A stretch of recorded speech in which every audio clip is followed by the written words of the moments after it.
you come to the corridor at the appointed hour, as you always do.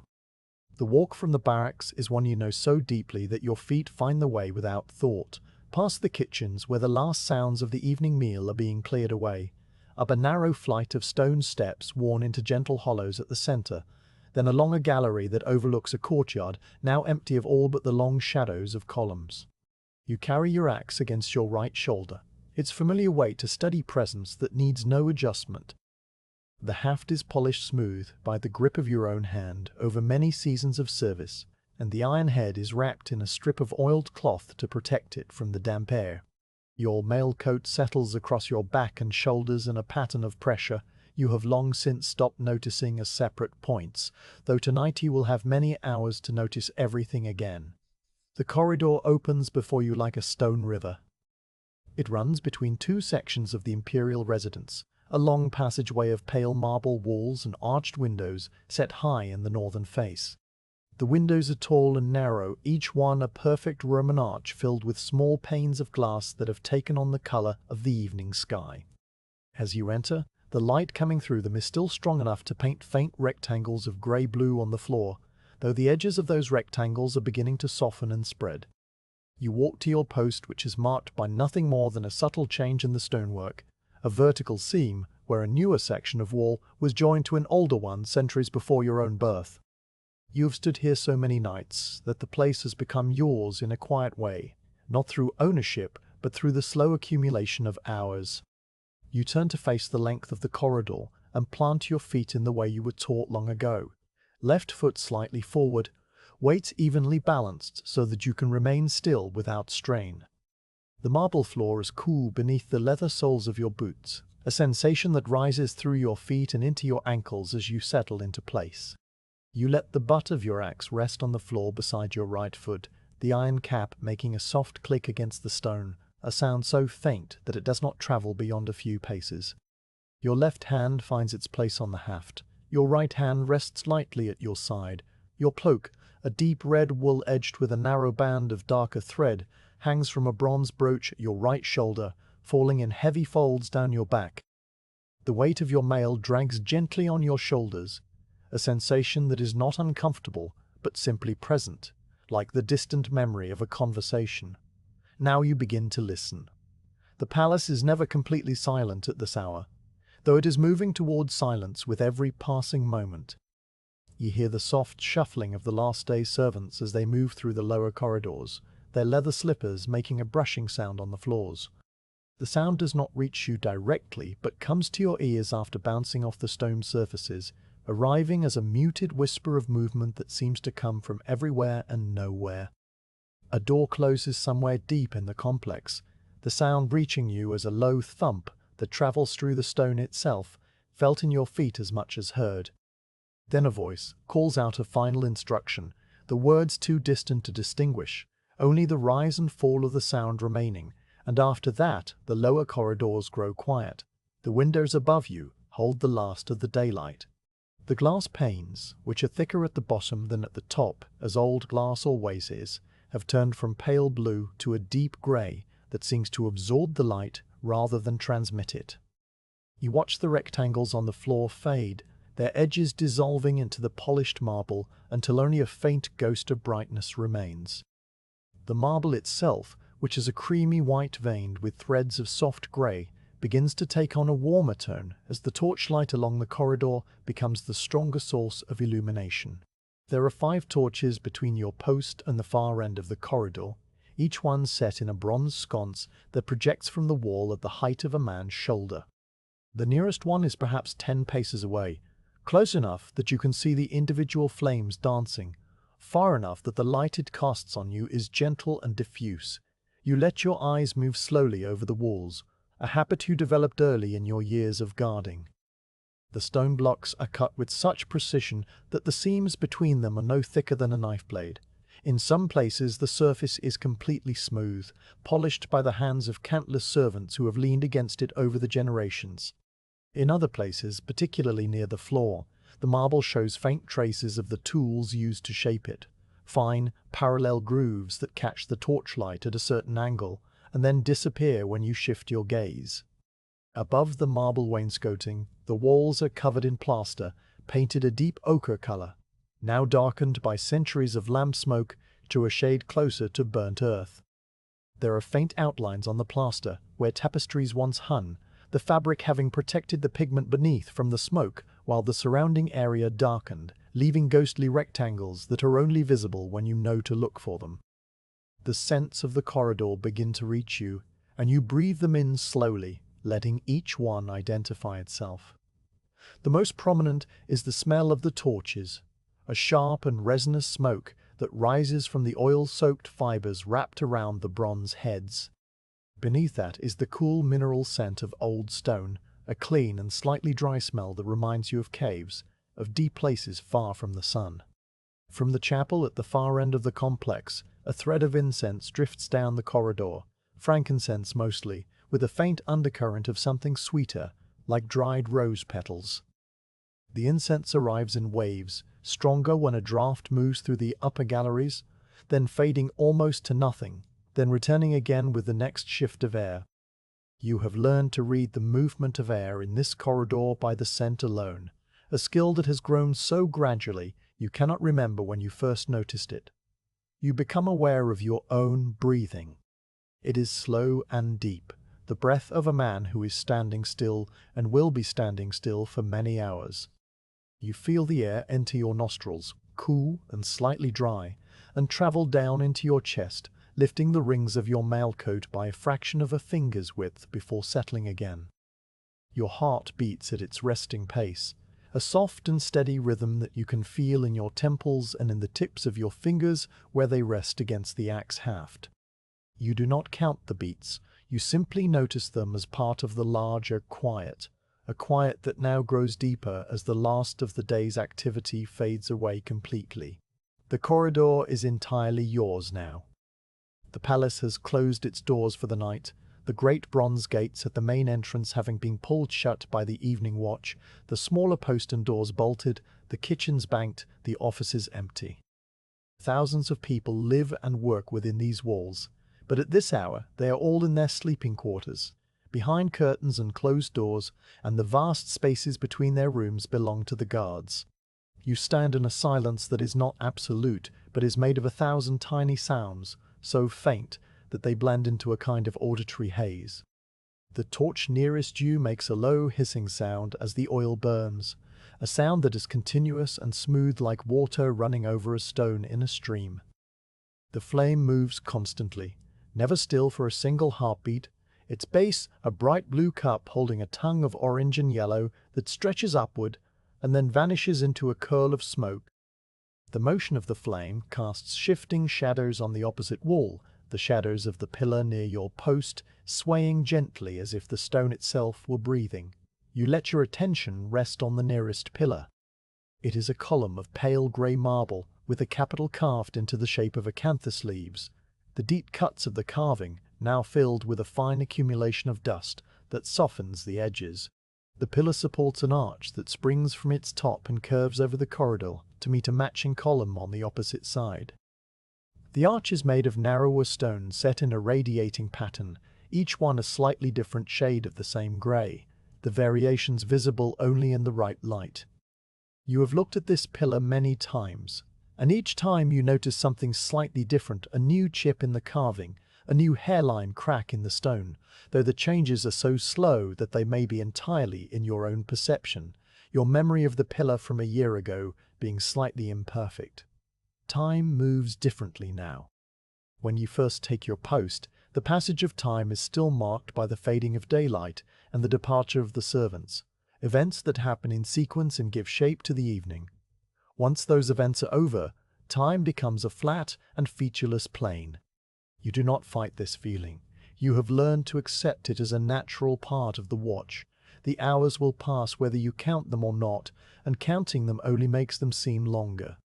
Instead, you let your mind settle into the same stillness as your body, observing the corridor without needing anything to change, listening to the silence without waiting for a sound. This is the skill of the night guard, a skill that cannot be taught in words, but only learned through the long repetition of standing alone in the dark. A slight change in the air makes you aware that the temperature is dropping. The stone walls, which have been absorbing the warmth of the day since the sun rose, are now beginning to release that warmth back into the air, but the process is slow, and the air near the floor is already cool. You feel the coolness through the leather of your boots, a gentle chill that creeps up from the marble and settles around your ankles. Your mail coat, which was warm from your walk, is now cooling too, the metal rings taking on the temperature of the surrounding air. You shift your weight almost imperceptibly from one leg to the other, a movement so slight that an observer would not notice it, simply to keep the blood moving. Your right hand, which has been resting at your side, rises to adjust the edge of your cloak, pulling it slightly forward to cover your shoulder, and then returns to its place. You think for a moment of the men who stood here before you. Not in a narrative way, not as a story with a beginning and end, but simply as a fact. The floor beneath your feet is worn smooth by the footsteps of guards who held this post over the centuries. Men whose names are not recorded anywhere, whose faces are forgotten, whose very bones have returned to the earth. They wore different armour perhaps, carried different weapons, spoke different languages, but they stood in this same spot and watched the same shadows move across the same marble. You are part of a long, unbroken chain of watchers, a chain that stretches back to the founding of the palace and will stretch forward long after you are gone. This thought is not sad or frightening. It is comforting in the same way that the weight of your mail is comforting, a reminder that you are held within something larger than yourself. The last traces of incense fade, and the air becomes simpler, just the smell of stone and torch smoke, and the faint salt tang that always seems to linger in coastal cities, even ones with walls this thick. You can no longer hear any movement from the lower corridors. The palace has fully entered its night rhythm, a rhythm that is not a rhythm at all, but an absence of rhythm, a suspended state. The shadows have stopped lengthening and now hold their shape steady, the torch flames having settled into a consistent height. You feel the stillness settle over you like a second cloak, and you let it come. Your eyes trace the line where the marble floor meets the plaster wall. There is a narrow band of darker stone set into the floor along the edge, a simple border that runs the entire length of the corridor. It is made of a stone you do not know the name of, a deep grey-green with tiny flecks of lighter mineral that sparkle faintly in the torchlight. The band is about the width of your hand, and it is perfectly straight, the joins between the individual stones so tight that a blade could not be slipped into them. The craftsmanship of this place, you reflect, is something that you have grown to appreciate over the years, the way that every surface has been considered, every joint fitted, every angle measured. It is a kind of patience made visible, a patience that matches the patience required of a guard. High above, beyond the arched ceiling of the corridor, the sky continues its slow wheel into full night. The windows have become completely black now, the small panes reflecting the torchlight rather than transmitting the outside world. You can see the reflection of the nearest flame in one of the lower panes, a tiny duplicate of the fire dancing upside down in the dark glass. It is the only indication that the glass is still there, still separating the inside from the outside. You cannot see the stars, you cannot see the moon, you cannot see the lights of the city below. The corridor is a world unto itself, a stone vessel adrift in the darkness with only the torches to mark its course.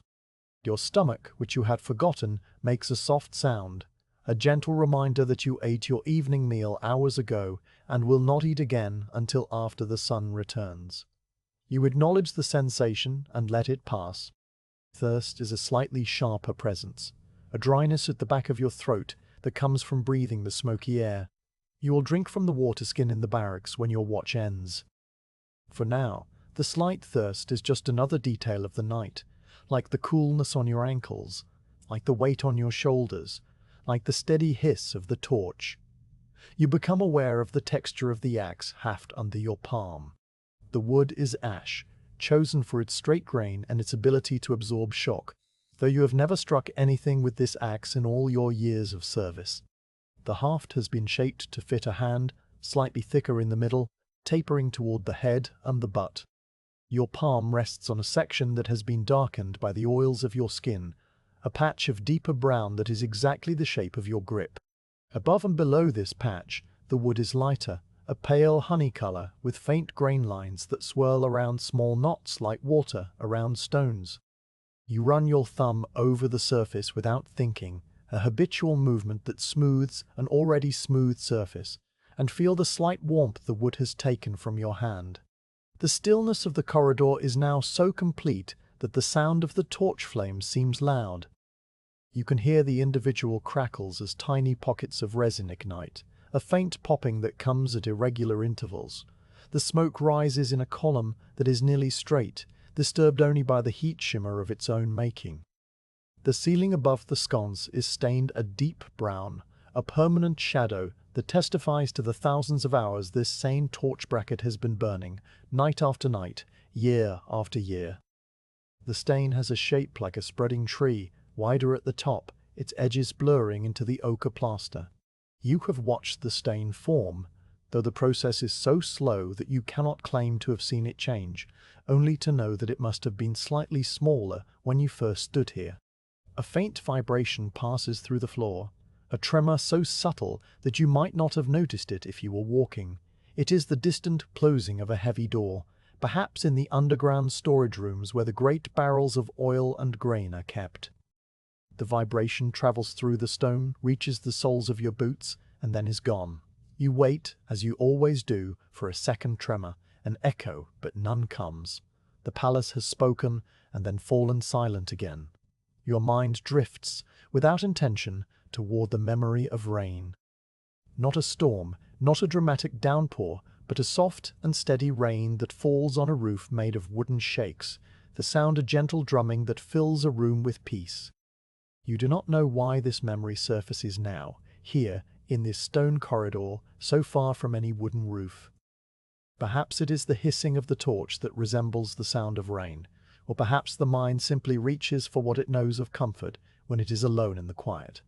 You let the memory stay for as long as it wishes, then let it go. It is replaced by the present reality, the stone, the flame, the cool air, the steady weight of your duty. The corridor stretches away into deepening shadow. Beyond the reach of the nearest torch, the next one burns as a small point of light, and beyond that, the next one is even smaller, until the far end of the corridor is merely a suggestion of receding flame points diminishing into a darkness that seems infinite. You know that the corridor is not infinite, that it ends at a pair of bronze doors that lead to the imperial audience chamber. But at this hour, in this light, the illusion of endlessness is complete. You could be standing at the edge of a tunnel that leads into the heart of the earth, a tunnel lined with marble and lit by eternal flames. You do not dwell on this image, you simply note it and return your attention to the nearest pillar, the nearest torch, the nearest patch of worn floor. Your breathing continues, slow and even. The night is still young, by the measure of your watch, though you have no way to know exactly how much time has passed. The water clock in the courtyard below will mark the hours, its bronze mechanism releasing a measured drip that fills a basin at a rate known to the timekeepers, but you cannot hear it from here and have no need to count the hours. Your duty is simply to remain, to stand, to watch, to listen. The emperor sleeps somewhere behind those bronze doors, protected by layers of stone and guards and ritual, but you do not think of him specifically. You think of the corridor, the torch, the slow dance of the flame, the coolness of the floor, the familiar feel of the axe in your hand. You shift your weight again, a barely perceptible adjustment that moves the pressure from the ball of your left foot to the heel, then back again. The leather of your boots creaks softly, a sound that is immediately swallowed by the larger quiet. Your knees, which have been locked for too long, loosen slightly, and you feel the welcome rush of warmth as the blood moves more freely through your legs. You have learned, over the years, the art of moving without moving, the micro-adjustments that keep the body comfortable without breaking the appearance of stillness. It is a language of tiny gestures, a language spoken only by guards and statues. The torch nearest you suddenly flares, the flame stretching upward for a moment before settling back.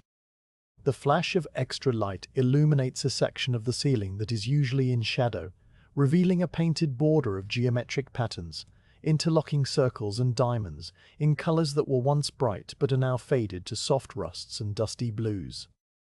The patterns are of a style that is older than the empire itself, borrowed from the eastern lands beyond the mountains, and they speak of a world of trade routes and caravans, of silk and spice, and the slow movement of ideas across the map. The flare dies, the patterns retreat into shadow, and the corridor is once again a place of simple, steady light. You feel the weight of the hours ahead, not as a burden, but as a simple fact. The night will pass, the windows will lighten, the servants will return. Another guard will come to take your place. Until then, there is nothing to do but stand in this silent corridor, watching the flame, listening to the quiet, breathing the cool air, holding the axe that has never been swung. And that, you have learned, is enough. You stand in the corridor, and the first thing you become aware of is the weight of your own body settling into stillness, a heaviness that begins at the soles of your feet and travels upward through every joint and bone.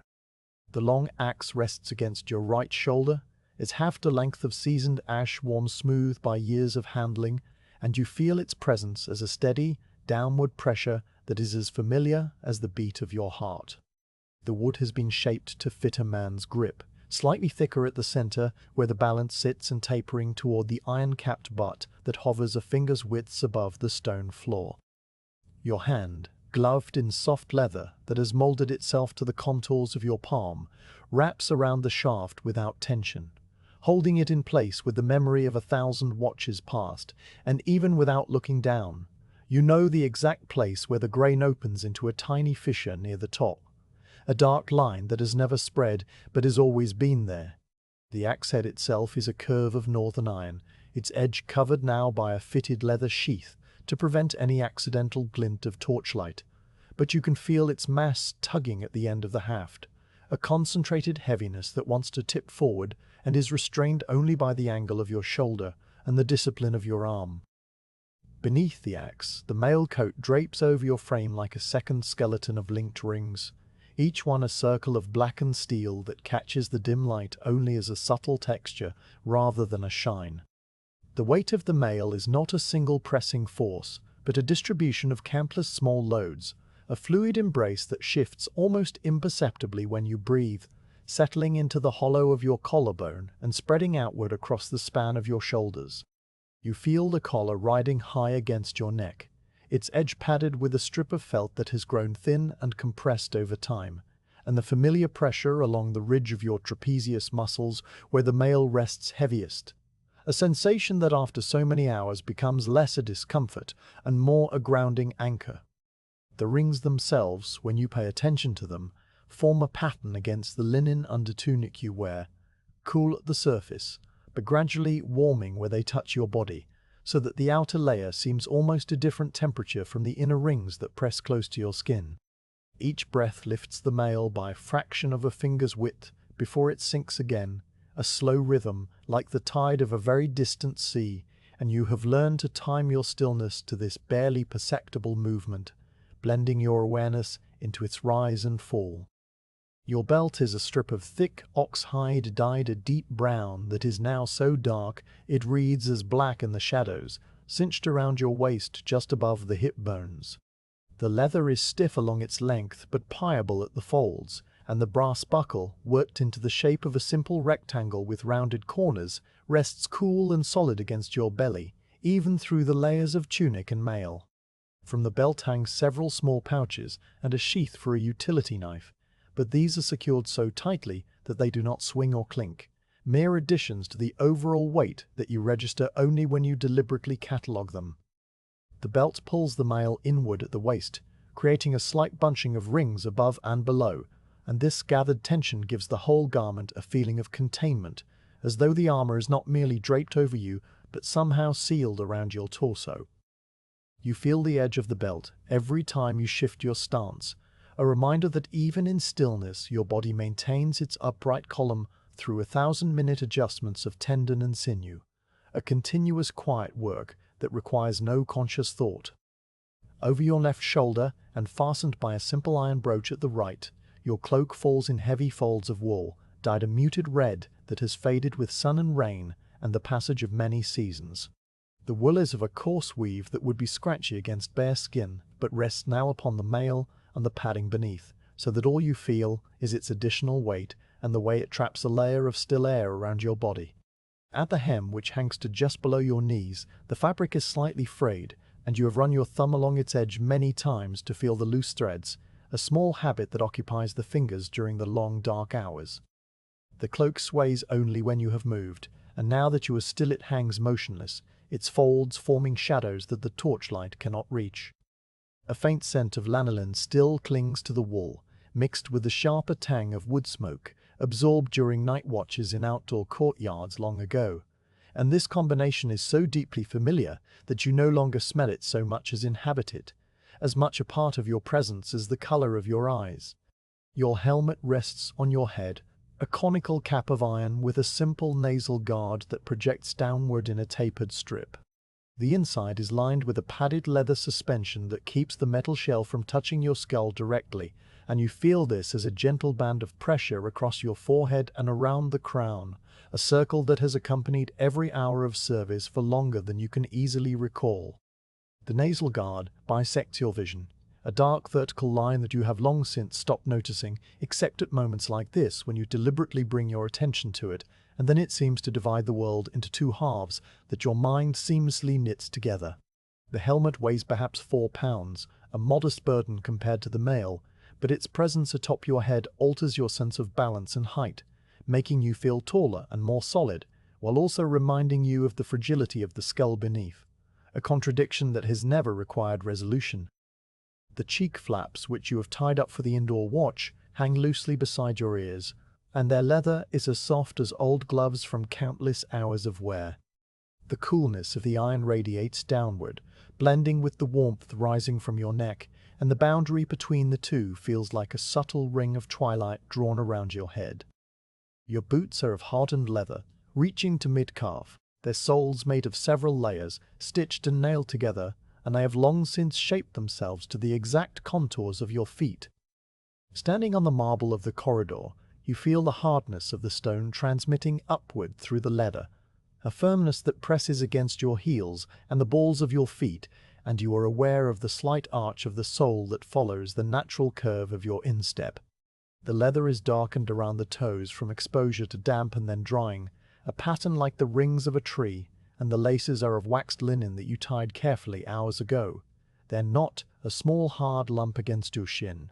Within the boots, your feet are wrapped in woolen footcloths that have shifted slightly during your walk to the post, and now a tiny fold lies beneath the arch of your left foot, not enough to cause discomfort, but just enough to notice when you focus your attention there, a secret geography known only to you.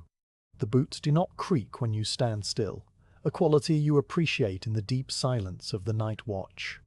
Beneath all these outer layers, you wear a linen undertunic that reaches to your thighs, its fabric washed so many times that it has become supple and almost translucent at the elbows.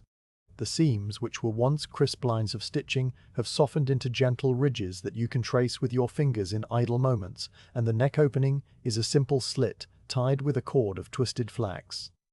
The linen breathes against your skin, absorbing the faint warmth of your body and releasing it slowly, so that you are never truly hot nor truly cold, but suspended in a state of mild warmth that the mail and cloak help to preserve.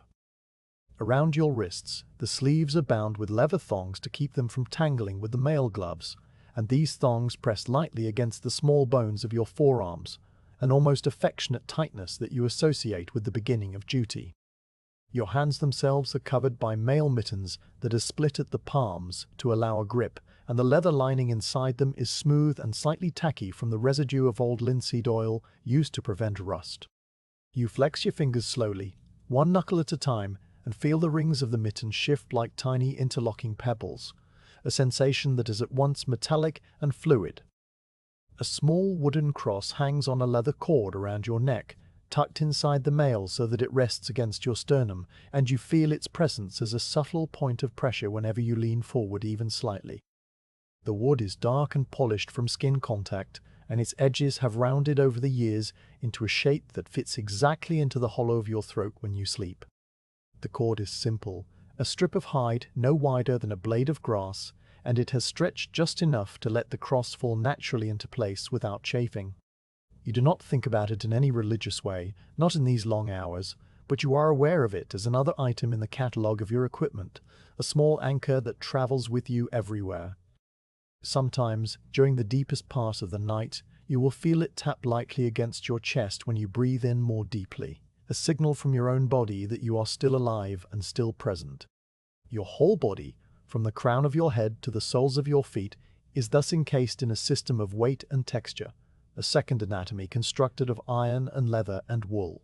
The weight is not an enemy. It is a companion that has taught you patience, that has schooled you in the art of remaining motionless while the world around you dreams. If you were to add up all the pounds of iron on your shoulders, the axe, the mail, the helmet, the knife, the buckle, the rings on your fingers, the total would be considerable, perhaps as much as 40 pounds. But you never think of it that way. Instead, you feel the weight as a sort of embrace, a holding that keeps you centered, that prevents you from drifting off into the idle fantasies that might otherwise distract a solitary man in the dark. Each piece of equipment serves a purpose even when no enemy is near. It holds you to the earth, reminding you that you are not a ghost floating through the corridors, but a solid, breathing being occupying a specific spot in the imperial palace. The minutes pass, and you become aware of the subtle differences between the weight of the equipment on your left side and your right. The axe rests on the right shoulder, so the right collarbone bears a slightly sharper pressure, while the left shoulder supports only the cloak and its brooch, a wider but more diffuse load. The belt hangs with the utility knife on the left hip, creating a subtle diagonal pull, and your body has unconsciously adjusted to this asymmetry by shifting your spine a fraction of an inch, a compensation so minute that only you could possibly know it exists. Your breathing, when you attend to it, is slow and shallow, just enough to draw air into the lower lungs without disturbing the mail across the chest. You breathe through your nose, and the air smells faintly of the lamp oil from the torch and the dry dust of ancient stone, filtered by the coolness of the corridor. After a long while, you direct your attention to the axe haft again, not moving your head, but simply running your awareness down the length of it like a drop of water descending a window pane. You feel the transition from the smooth upper section, where the wood has been burnished by many hands, to the slightly rougher lower section, where the grain is more pronounced and a faint ridge marks the place where a branch once grew. The iron cap at the butt end is cold and heavy, its surface etched with fine scratches that form no pattern but simply record the history of small impacts against thresholds and stair edges over years of service. Just above the cap, a leather strap loops around the haft, a wrist thong that you never use indoors but which hangs there like a sleeping serpent, its leather supple and dark with oil. The head of the axe, even covered, possesses a density that pulls the center of gravity forward, and your hand knows to grip at exactly the point where this forward pull is balanced by the weight behind, a pivot point that has become second nature. You shift your weight from your right leg to your left, an action performed so slowly that the mail scarcely whispers, and you feel the weight transfer through your hips and down into the floor with a smoothness born of practice. In the new stance, the pressure on the soles of your feet redistributes itself, the left heel now bearing slightly more load, while the right foot relaxes. The change is almost imperceptible, a minor redistribution of the same total weight, yet it refreshes your alertness like a slow blink. Your knees are never locked, they are always slightly bent, a posture that absorbs the shocks of long standing and keeps the blood flowing downward into the feet, preventing the numbness that might otherwise creep in during the deepest hours. You have learned this over countless nights, and now you do it without instruction. Your body a faithful instrument that knows its duty better than your mind. The silence of the corridor allows you to hear the faint internal sounds of your own equipment, the tiny silken hiss of wool fibers rubbing against mail rings when you exhale, the subtle click of a ring shifting against its neighbor somewhere near your left elbow, the barely audible stretch of the leather belt as your abdomen moves with breath.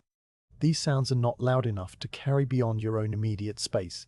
They are private, an acoustic signature of your presence that no one else will ever hear, and they reassure you that you are still whole, still assembled, still on watch.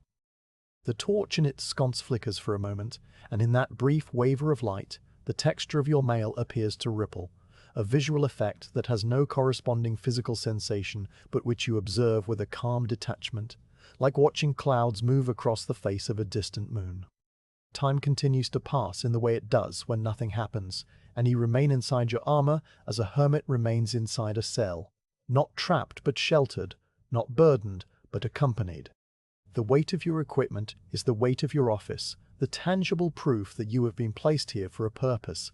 And even if that purpose is never tested, even if the corridor remains empty until dawn, the weight itself is sufficient. You feel it pressing down through your shoulders into your spine, through the soles of your boots, and into the ancient marble that has supported emperors and servants and guards for hundreds of years. The stone, you know, carries the load without complaint, just as you carry yours, and together you form a vertical line of patience that will outlast the night.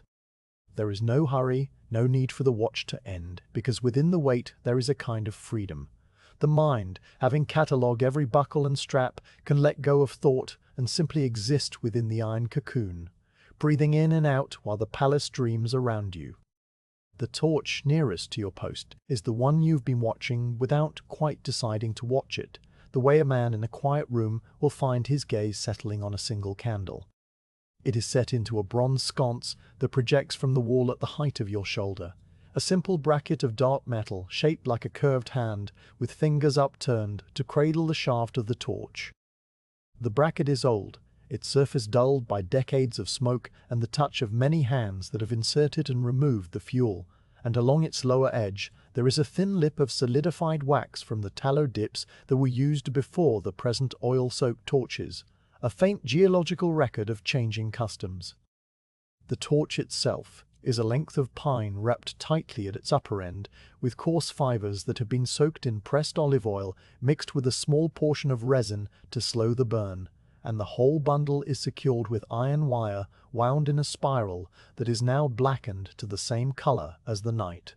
You have looked at this torch many times, on many watches, and you've noticed that the wire has been tightened at different points over the years, leaving slight kinks in the metal that catch the light as tiny sparks of silver when the flame leans in just the right way. The flame rises from the top of the bundle as a living shape that never repeats itself.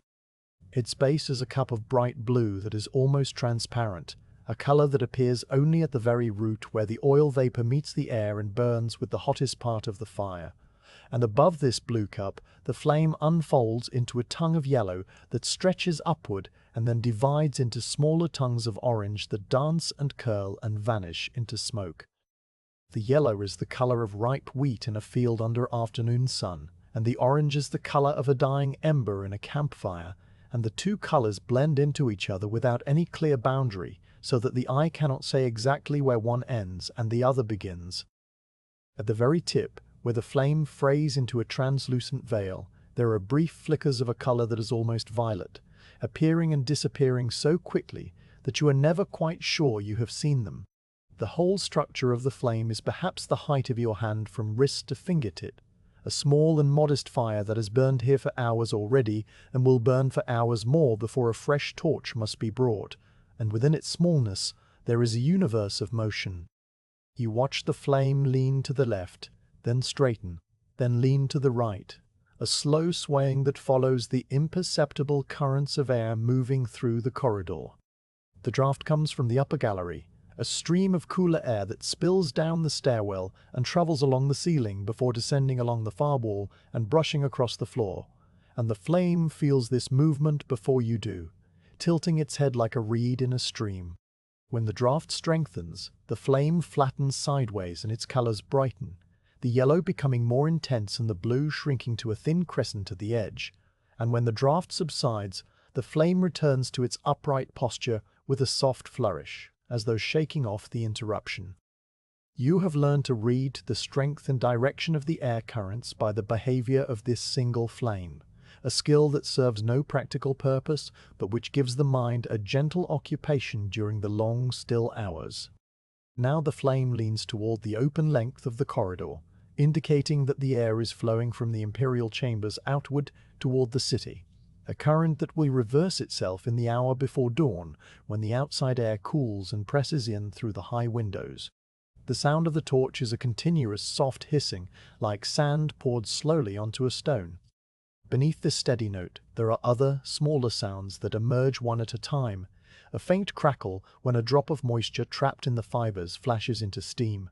A low pop when a pocket of resin ignites and sends a tiny shower of sparks upward.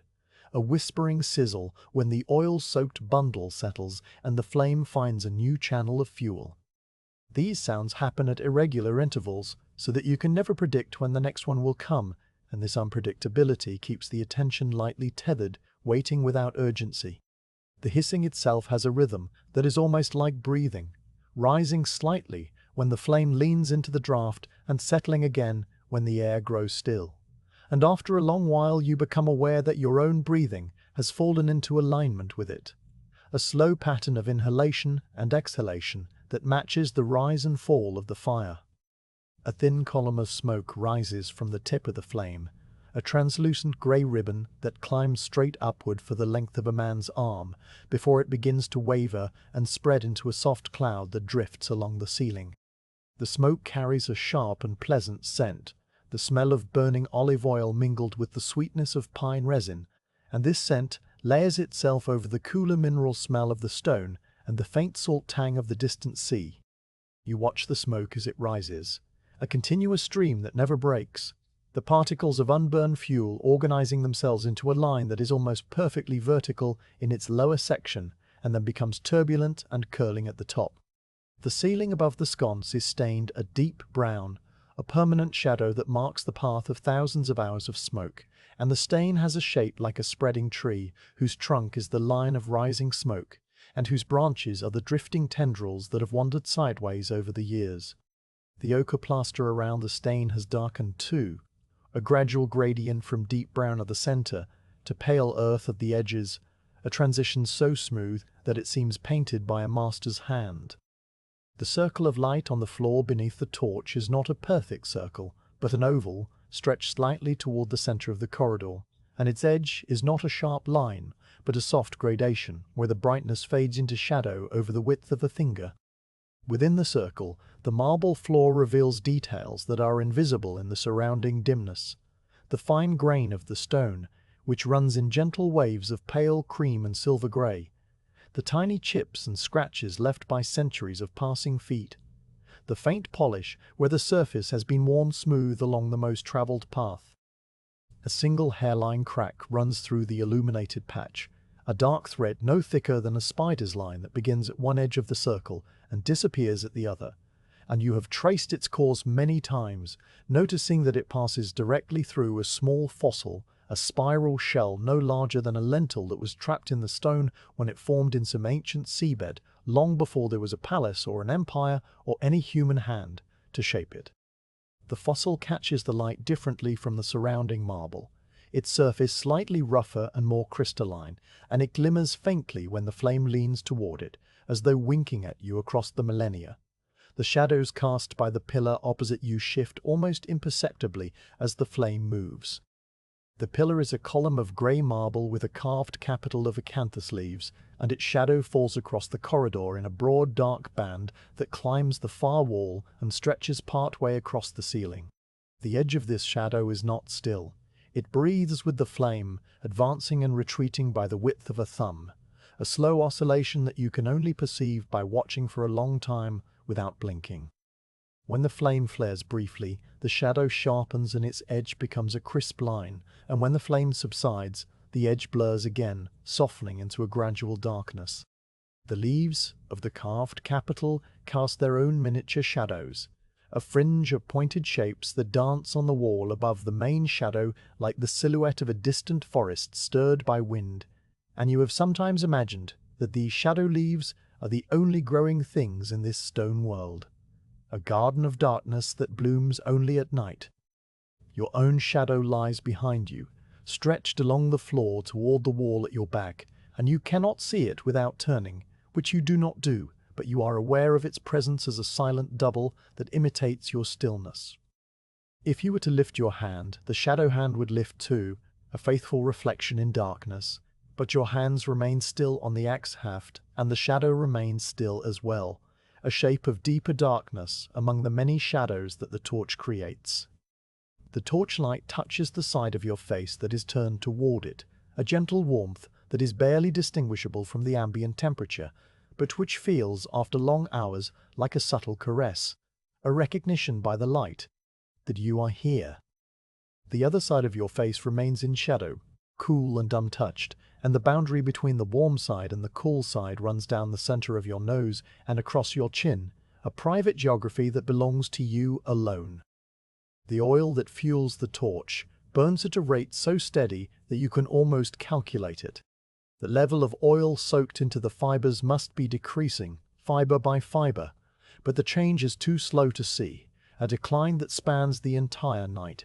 You know that the torch has been burning since before you arrived at your post, lit by the evening watch as the daylight faded, and it will continue to burn until the morning watch extinguishes it or replaces it with a fresh one. The knowledge that the flame is slowly consuming its own substance, turning oil into light and smoke and heat, gives the act of watching a sense of gentle participation, as though by observing you are somehow helping the flame to complete its work. You do not need to do anything. The flame does its own work, and you do yours, and the two duties run parallel through the night. After a long while, you notice that the flame has grown slightly smaller. The change is so subtle that you cannot be certain it has happened. It might be a trick of your tired eyes or a momentary lull in the draught, but the thought anchors itself and you watch more carefully. The tongue of yellow that was the height of your hand is now, perhaps, the height of your hand minus a finger's width, and the blue cup at the base has grown thinner, its edges less defined. The smoke, you notice, has increased slightly, a sign that the oil is beginning to run low and the fibers themselves are starting to char. These observations do not cause alarm. They are simply the natural progression of the night, a slow clock written in fire that tells you the watch is moving toward its conclusion without any need for bells or water clocks. The torch is a timekeeper that measures the hours in the steady consumption of its own body, and you have learned to read it. A sudden spark leaps from the flame, a tiny point of light that arcs upward and then vanishes, leaving a faint trail of smoke that dissolves almost instantly. The spark was a fragment of charred fiber, heated to incandescence, and its brief flight across your field of vision leaves an after-image that fades over several heartbeats. You watch the space where the spark appeared, and another one follows, smaller this time, and then a third that is only a dull red glow that never leaves the flame. The sparks are like shooting stars, miniature celestial events that mark the passage of the night in their own private sky, and you have seen them on every watch without ever growing tired of their brief, silent drama. The light from the torch does not reach the far end of the corridor, where the next torch burns as a small point of orange, a distant twin that flickers in its own rhythm.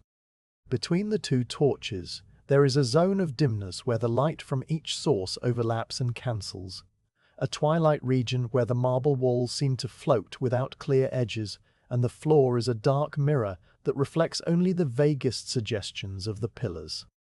You sometimes look at that middle space and let your eyes go soft, so that the two flames become blurred points of light connected by a corridor of shadow, and in this softened vision, the palace seems even more ancient than it is, a place built not by human hands, but by the slow accumulation of darkness itself. Then you blink, and the details return, the mortar lines, the worn floor, the carved capital, the steady, hissing flame that is your companion. The warmth of the torch, though faint, creates a small zone of comfort around your post.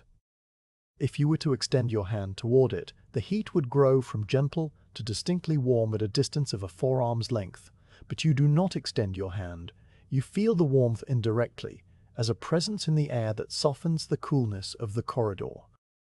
The contrast between the torch's warmth and the stone's coolness is a sensation that defines the night watch, a gentle oscillation between two temperatures that keeps the body aware without discomfort. The coolness presses against your back and the warmth touches your face, and the two sensations meet somewhere inside you and cancel into a neutral calm. The flame continues its dance, and you continue to watch it, and the minutes accumulate into a span of time that has no name. The hissing of the torch fills your ears, the smoke rises and spreads along the ceiling, The light falls on the marble and the fossil and the hairline crack, and you are held in this simple circle of observation as a sleeper is held in a dream. The torch asks nothing of you. It only burns faithfully until its fuel is spent, and you only watch faithfully until your watch is over. In this exchange of patience for patience, there is a kind of peace that needs no words, a silent understanding between a man and a flame in a stone corridor in the heart of a sleeping palace. Your hearing, which has been dormant behind your eyes while you watched the flame, now comes forward until it fills the whole space of your awareness, and you let it. The corridor offers no movement to distract you, no change in the light beyond the slow breathing of the torch, and so the ears become the primary instrument, the sentinel sense that reaches out into the darkness where the eyes cannot follow. You do not strain to hear, you simply relax your attention outward, allowing the silence to present whatever it holds, and gradually the silence reveals that it is not silence at all, but a woven fabric of tiny sounds, each one so faint and so distant that alone they would be nothing, yet together they compose the night. The first sound you identify is the slow settling of the palace itself, a deep and almost subaudible groan that passes through the stone like a sigh. It comes from somewhere above you, a wooden beam in the roof structure that has borne the weight of tiles and timber for centuries, and as the night cools, the beam contracts by a fraction of a hair's breadth and speaks a single low note that travels down through the walls and vibrates softly in your sternum. The sound is not loud, it is the volume of a breath held and released, and it lasts for only a few heartbeats before fading back into the stone, leaving a memory of pressure that lingers in your chest. After a long pause, another beam answers it from further away, a slightly higher note with a different character, a creak rather than a groan, and then the two fall silent and the palace returns to stillness. You have heard these sounds on many nights, and they always come in the same pattern. First the deep groan from the east end of the roof, then the answering creak from the west, as though the building were holding a quiet conversation with itself that never quite reaches words. Beneath the beams there is the distant sound of water. The palace is built over ancient cisterns, vast underground chambers lined with hydraulic plaster where rainwater from the roofs is collected and stored, and somewhere in those dark spaces a steady drip marks the passage of seconds. The sound reaches you not through the air, but through the stone, conducted upward by the marble blocks until it emerges as a faint tap-tap-tap that seems to come from the floor itself. Each drop falls from the vaulted ceiling of the cistern into the dark water below, and the interval between drops is not perfectly regular. It varies by a fraction of a heartbeat, so that the rhythm is always just slightly different from what you expect, a subtle unpredictability that keeps the mind from growing too accustomed. You imagine the water down there, a black mirror that has reflected nothing for 1,000 years, its surface disturbed only by these falling drops that spread into perfect rings and then dissolve into stillness, and the image is so calm that it calms you further, adding its slow pulse to the rhythm of the night. Closer at hand, there is a sound that you have learned to distinguish from the drip of the cistern, the faint skitter of a mouse moving behind the plaster wall on the opposite side of the corridor. It is a tiny, dry sound, like a leaf blown across stone, and it comes in short bursts as the creature pauses, moves, pauses again. You can track its progress by the sequence of sounds, a rustle near the floor, then a silence, then a scratch higher up where the plaster has loosened slightly from the laths behind it, then another rustle further along the wall. The mouse is following a path it has followed many nights before, a secret highway between the inner and outer walls that runs the length of the corridor, and you have grown familiar with its timetable, the way it appears in the hour after midnight and makes its slow circuit from the chapel end to the audience chamber and back again. The sound is so soft that you can only hear it when your own breathing is shallow and your mail is perfectly still. But once you tune your ear to its frequency, the mouse's journey becomes as clear as if you were watching it with your eyes. The wind outside the palace makes itself known not as a direct sound, but as a pressure that alters all the other sounds, a kind of acoustic weather. When a gust moves across the roof high above, the tiles shift almost imperceptibly in their beds of mortar, and a soft grinding noise descends through the ceiling, a sound like a giant hand turning a millstone very slowly. The wind also finds the high windows of the corridor pressing against the small panes of glass and making them vibrate in their lead frames, a hum so low that it sits at the very bottom edge of hearing, and you feel it more in your teeth than in your ears. In the pauses between gusts, the wind sings faintly through a gap somewhere in the upper gallery, producing a single flute-like note that rises and falls with the strength of the breeze, a mournful sound that is not sad but simply distant, like a lullaby sung in another room. You listen to the wind song without attaching any emotion to it, noting the way it bends around a particular frequency and then fades, leaving the corridor suddenly hollow and silent until the next gust arrives. From the lower levels of the palace, where the servants sleep in long dormitories behind the kitchens, a sound rises occasionally that is entirely human. Someone coughs once, a dry and muffled cough that is immediately swallowed by the thickness of the walls and the weight of the intervening floors, and then there is silence again. The cough is not repeated, and you picture the sleeper turning onto their side, pulling a wool blanket closer, sinking back into whatever dream they were having. At another time you might hear a brief murmur of voices, two servants speaking in the low tones of those who do not wish to wake others, but the words are completely dissolved by the distance, and only the rise and fall of the sound remains, a gentle modulation that could be a question and an answer, or simply two people exchanging the last fragments of the day. These human sounds are rare, and they always feel slightly surprising, like finding a footprint in a desert, but they pass quickly, and the silence returns, deeper than before. Your own body produces sounds that you have learned to accept as part of the auditory landscape. When you swallow, there is a soft click in your throat that is audible only to you, a tiny release of pressure in the eustachian tubes, and it seems to echo briefly inside your head before fading. Your stomach makes a low gurgle, a sound so familiar that you no longer notice it unless you deliberately bring your attention to your abdomen, and then it becomes a reminder of the meal you ate hours ago. The simple bread and salted fish now slowly moving through you while you stand motionless. The mail coat, when you breathe more deeply, emits a faint slither as the rings adjust against each other, a sound like sand shifting on a slope, and this too is part of the night's quiet orchestra. None of these internal sounds are loud enough to distract you from the larger listening. They are simply the baseline, the constant hum of being alive within the armour. You become aware of the sound that is so subtle you have never consciously noted it before, the soft, continuous rush of air moving through the corridor from the upper gallery to the lower halls. It is not a wind, not a draught you can feel, but a current so gentle that it only reveals itself as a very faint whisper at the edge of audibility, a sound like the sea heard from miles inland. The air is flowing from the warmer interior of the palace toward the cooler outer walls, a thermal circulation that never stops, and as it passes over the rough plaster and the smooth marble, it creates tiny eddies that each produce their own minuscule hiss.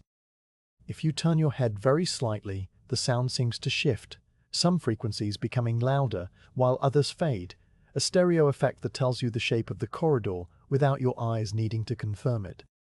You stand within a river of slow air, and the river's voice is the oldest sound in the palace, older than the beams or the cisterns or the mice, the breath of the building itself. From somewhere far away, beyond the palace walls and the great bronze gates, a dog barks once in the city. The sound travels over the rooftops and through the narrow streets of Constantinople, attenuated by distance until it arrives as a faint, hollow report, more like the closing of a distant door than the voice of an animal. The bark is not repeated, and you imagine the dog settling back onto its straw bed in a courtyard, curling its tail over its nose, its duty done. The city outside is vast and dark, a sprawl of hills and harbours and countless sleeping souls. But from your stone corridor, none of it is visible, and only the rarest of sounds can penetrate the walls, so that the outside world seems like a dream within a dream. A place that exists only in theory. The silence that follows the dog's bark is deeper than the silence that preceded it, as though the single sound had somehow emptied the air of all other possibilities. You notice this effect often during the night watch. After any discrete sound there is a brief interval of absolute stillness, a held breath, before the background murmur of the palace slowly returns. It is as if the building itself had been startled and needed a moment to reassure itself that all was well before resuming its quiet respiration. You listen to the silence, and it has a texture, a density that presses gently against the eardrums, and within that density there is a faint, high-pitched ringing, the sound of your own nervous system idling, the carrier wave upon which all other sounds are broadcast. The next sound arrives slowly, building so gradually that you cannot say exactly when it began. It is the distant chime of the water clock in the courtyard, a bronze bell struck by a mechanism of floats and levers that marks the passing of each hour. The chime is a single, clear note that hangs in the air for a long time, its overtones spreading outward like ripples and reflecting off the stone walls until the whole corridor seems to vibrate with a quiet metallic glow. The note does not startle you. You have been expecting it, though you did not know you were expecting it, and its arrival confirms that another hour of the watch has passed. The chime fades slowly, the high harmonics dying first, then the middle tones, then the low fundamental that seems to sink into the floor and continue vibrating in the stone for several heartbeats after the audible sound has ceased. When it is gone, the silence returns, and you let your attention drift back to the smaller sounds. A new sound emerges from the chapel end of the corridor, a soft, rhythmic creaking that you recognize as the bronze lamp chains swaying slightly in a draught. The chapel is always lit by a single lamp that hangs before the icon of the Theotokos, a lamp that is never allowed to go out, and its chain is made of delicate links that rub against each other with a gentle, musical friction. The creaking is irregular, coming in short bursts that correspond to the gusts of wind outside, and between the gusts the chain is still and silent. You picture the lamp, a simple bowl of silver suspended on 3 chains, its flame a tiny star in the dark chapel, and you picture the icon beneath it, a face of serene stillness rendered in gold and ochre, and you imagine the lamp swinging slightly, the shadows of the chains moving across the painted surface.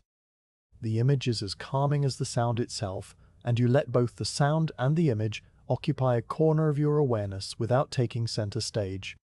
In the long interval between the lampchain's creaks, you become aware of a sound that is so constant you have been ignoring it for hours, the slow, heavy breathing of the other guard at the far end of the corridor. He stands perhaps 50 paces away, beyond the zone of dimness where the torchlight of your post and the torchlight of his post overlap. And you cannot see his face or his form, but you can hear the faint rhythm of his respiration when the corridor is at its quietest. His breathing is slower than yours, a deep and regular cycle that speaks of a man who has been standing watch for many years, and has learned to sink into a state of alert rest, and the sound is oddly comforting, a reminder that you are not the only sentinel in this stone river. You do not call out to him, and he does not call out to you. The sound of his breathing is the only communication needed, a wordless assurance that the corridor is still guarded at both ends.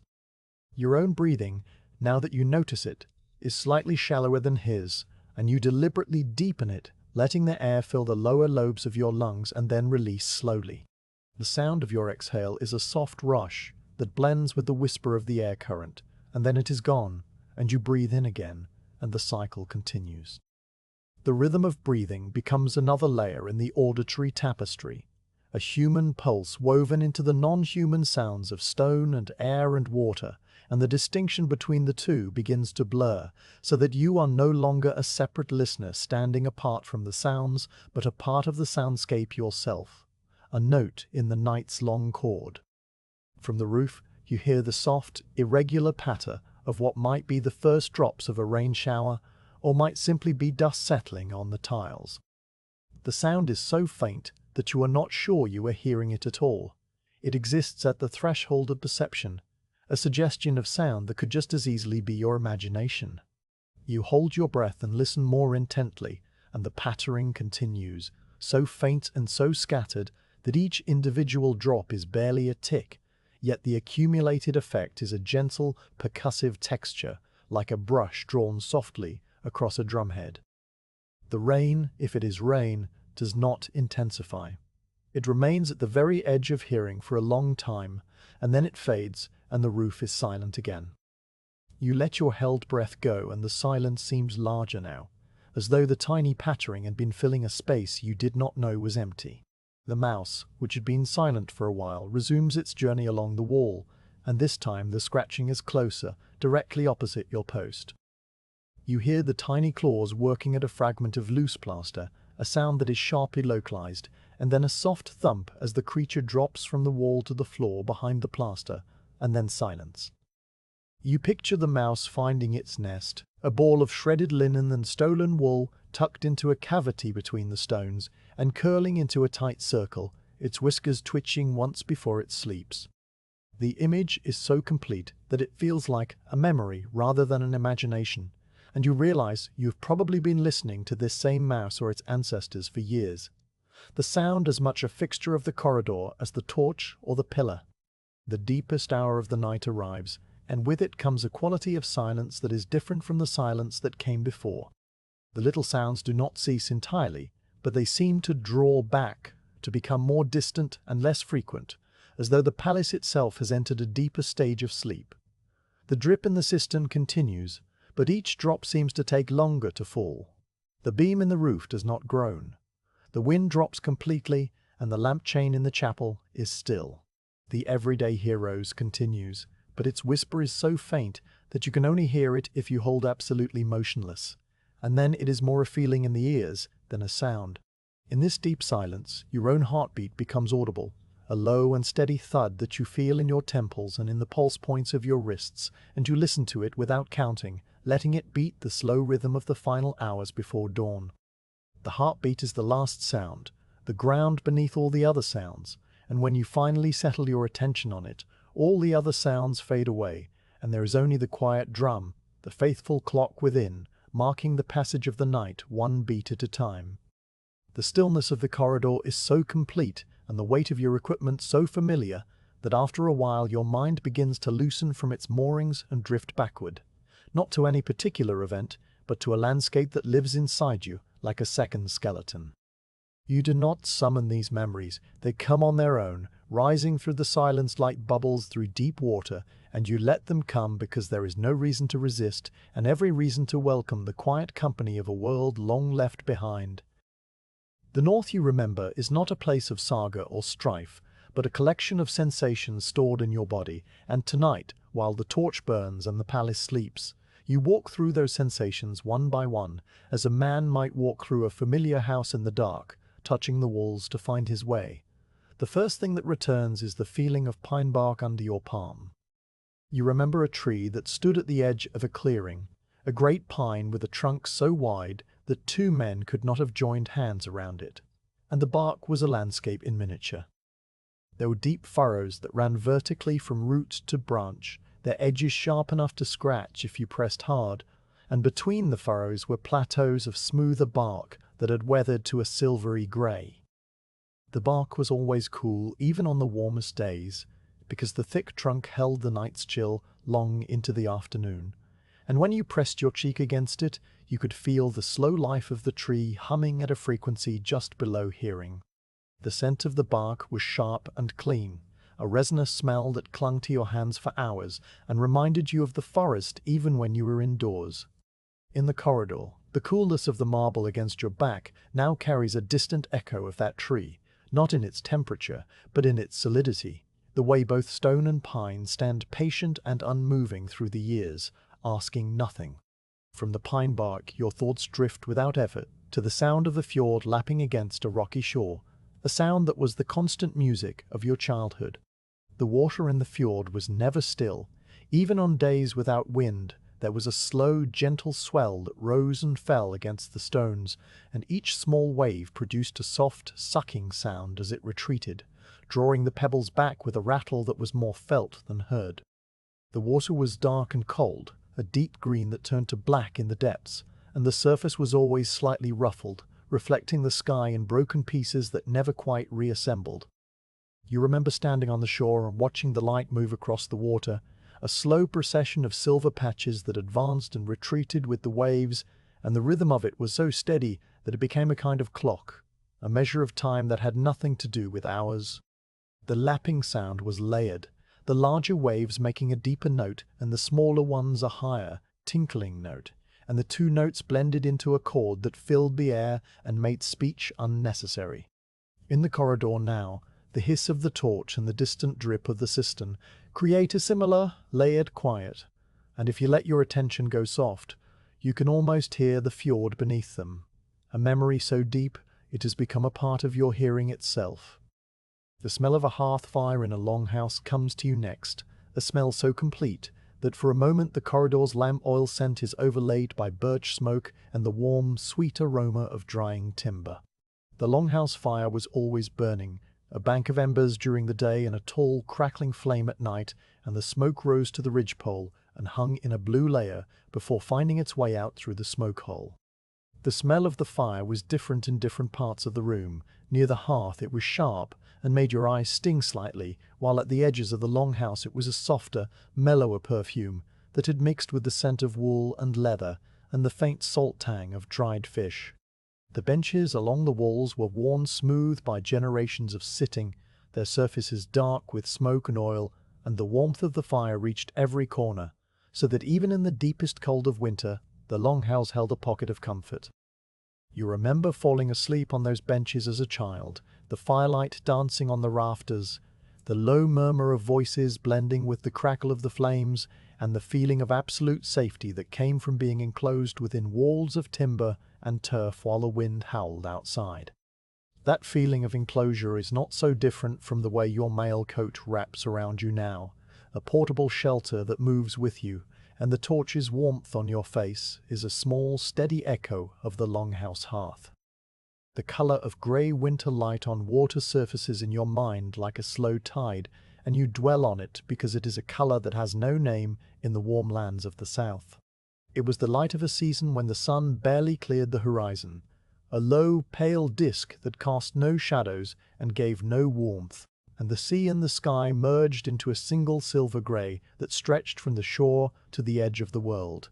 In that light, distances became uncertain, a boat a mile away seeming as close as a stone thrown from the beach, and the rocks along the shore lost their texture and became flat silhouettes. The stillness of those winter days was different from the stillness of the corridor. It was a stillness that pressed inward, a quiet so deep that the smallest sound, the cry of a gull, the splash of a fish, seemed to come from very far away. You remember standing by the water and feeling that you were the only living thing in a landscape that had paused to hold its breath, and the solitude was not lonely, but expansive, a sense of being suspended in a vast, gentle emptiness. The corridor now, with its dim torchlight and its pale marble, holds something of that grey winter light in its colour palette, the cream of the stone and the ochre of the walls, and the dark grey of the shadows blending into a composition that is similarly muted and calm.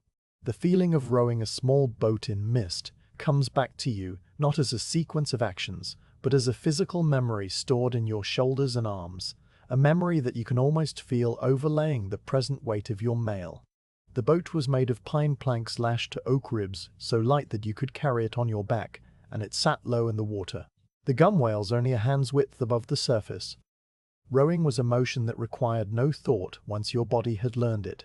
The oars dipped into the water with a soft gurgle, the blades bit, the handles pressed against your palms, and the boat glided forward with a slight rocking that was as steady as a cradle. The mist was thick on those mornings, a white blanket that absorbed all sound, so that the splash of the oars was muffled and the dripping of water from the blades when you feathered them was the loudest noise in the world. You could see only a few boat lengths in any direction, the mist parting to reveal a circle of grey water that moved with you, and the absence of visible landmarks meant that you rowed by feel, guided by the slight current and the memory of the shoreline.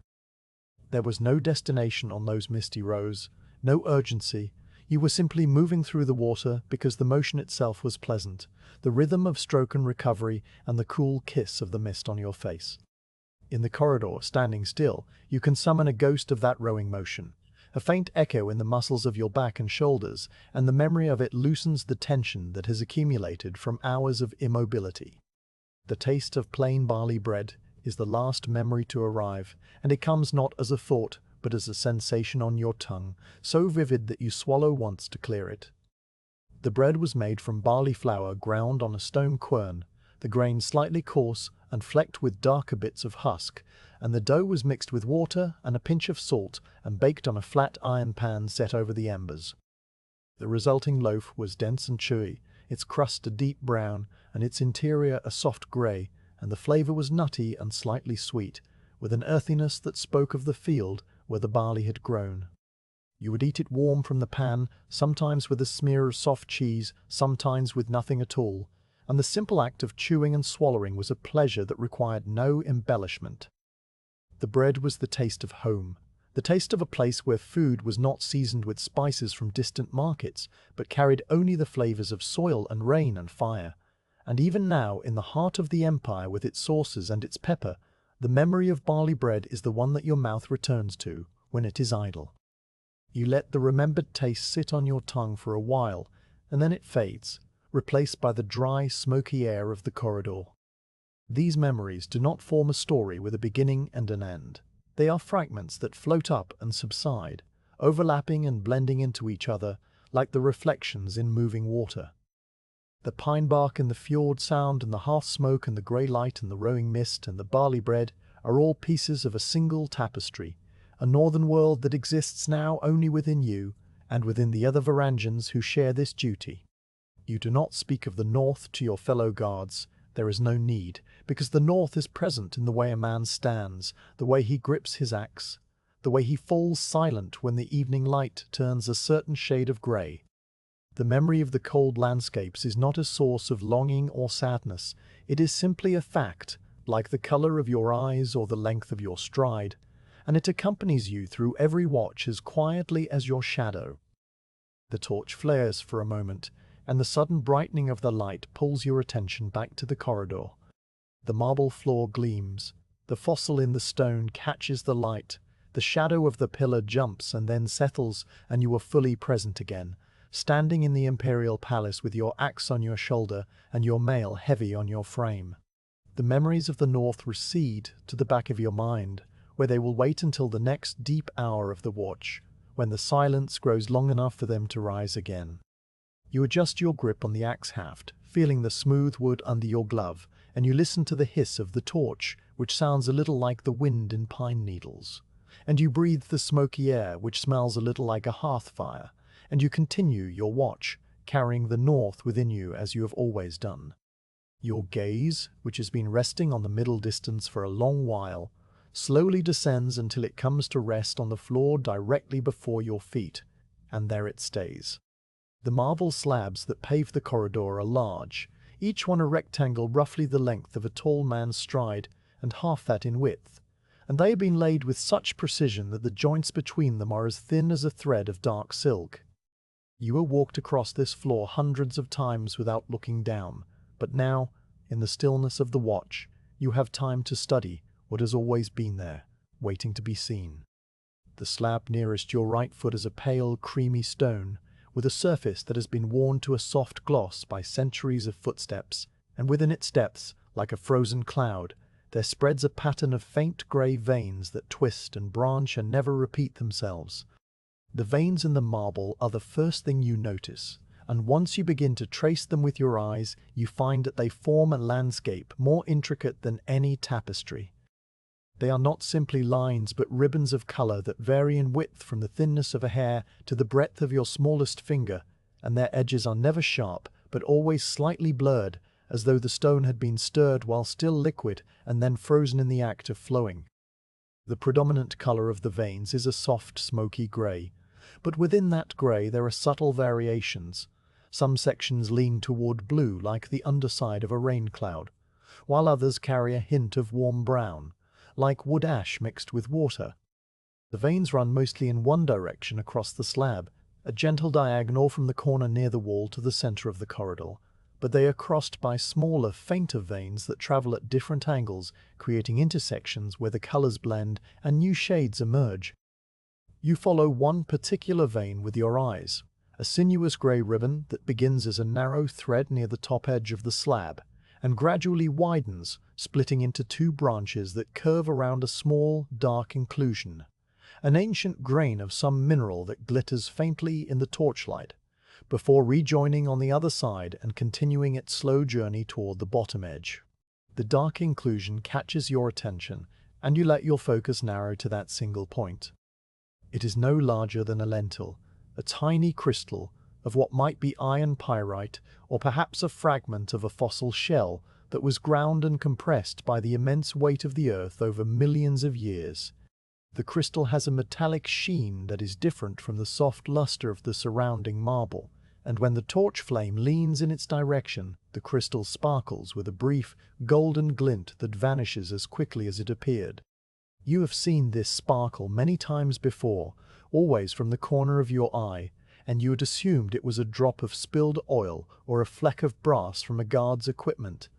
But now you know it is something far older, a tiny fragment of the world that existed long before the palace or the empire or any human thing. The crystal is surrounded by a faint halo of darker stone, a ring no wider than a thumbprint where the pressure of the inclusion changed the way the marble crystallized. And this halo is itself a miniature work of art, a circle within a circle, a reminder that even the smallest things have their own structure. Moving your eyes from the crystal, you follow the nearest joint where two slabs meet, a line that runs straight and true from the wall to the center of the corridor. The joint is filled with a material that is slightly darker than the marble, a fine mortar that was pressed into the gap when the floor was laid and has since hardened to the consistency of stone itself. The mortar is not perfectly smooth. It shows faint tool marks where the mason's trowel pressed it into place, a series of shallow, curved impressions that overlap like the scales of a fish. In some places, the mortar has shrunk slightly over the centuries, pulling away from the edge of the marble and leaving a hair-thin shadow that the torchlight cannot penetrate. And in other places, tiny fragments of the marble edge have chipped away, creating microscopic bays and inlets that the mortar now fills. The joint is a small canyon, a seam of human workmanship running through the natural stone, and you follow its course with a slow attention that makes the journey from one end of the slab to the other feel like a long walk.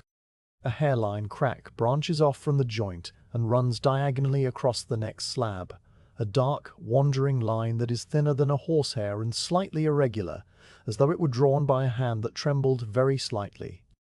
The crack does not go straight. It zigzags in tiny steps, each change of direction marking a point where the stress in the stone found a weaker plane of crystal and followed it. At one point, the crack splits into two parallel lines that run side by side for the length of your finger before merging again, enclosing a tiny island of marble that is no wider than a poppy seed. The crack is a record of some ancient settling, a shift in the foundations that happened long before you were born, and it has been stable now for centuries, frozen in place like the veins in the crystal. You run your eyes along its entire length, from the joint where it begins to the far edge of the slab where it disappears under the next piece of marble, and the act of following it is soothing, a linear journey that asks nothing of you except patience. The surface of the marble, when you look at it from different angles, reveals a subtle topography that is invisible when you stand upright. The floor is not perfectly flat. It has been worn into shallow depressions along the most traveled path, a gentle valley that runs down the center of the corridor where countless feet have passed over the centuries. The depression is deepest near the middle of the corridor, where the stone has been polished to a mirror-like smoothness, and it rises again toward the edges, where the original tool marks of the mason can still be seen. These tool marks are a series of fine, parallel grooves left by the chisel that shaped the slab, and they catch the torchlight at a certain angle, revealing themselves as a faint, regular texture like the grain of wood. You can see the exact line where the wear pattern ends and the original surface begins, a boundary that curves in a gentle arc, and it occurs to you that this boundary is a kind of map of all the people who have walked this corridor, their footsteps concentrated into a single path by the walls on either side. A small chip in the edge of one slab creates a distinct interruption in the smooth surface, a triangular depression that is perhaps the size of your thumbnail.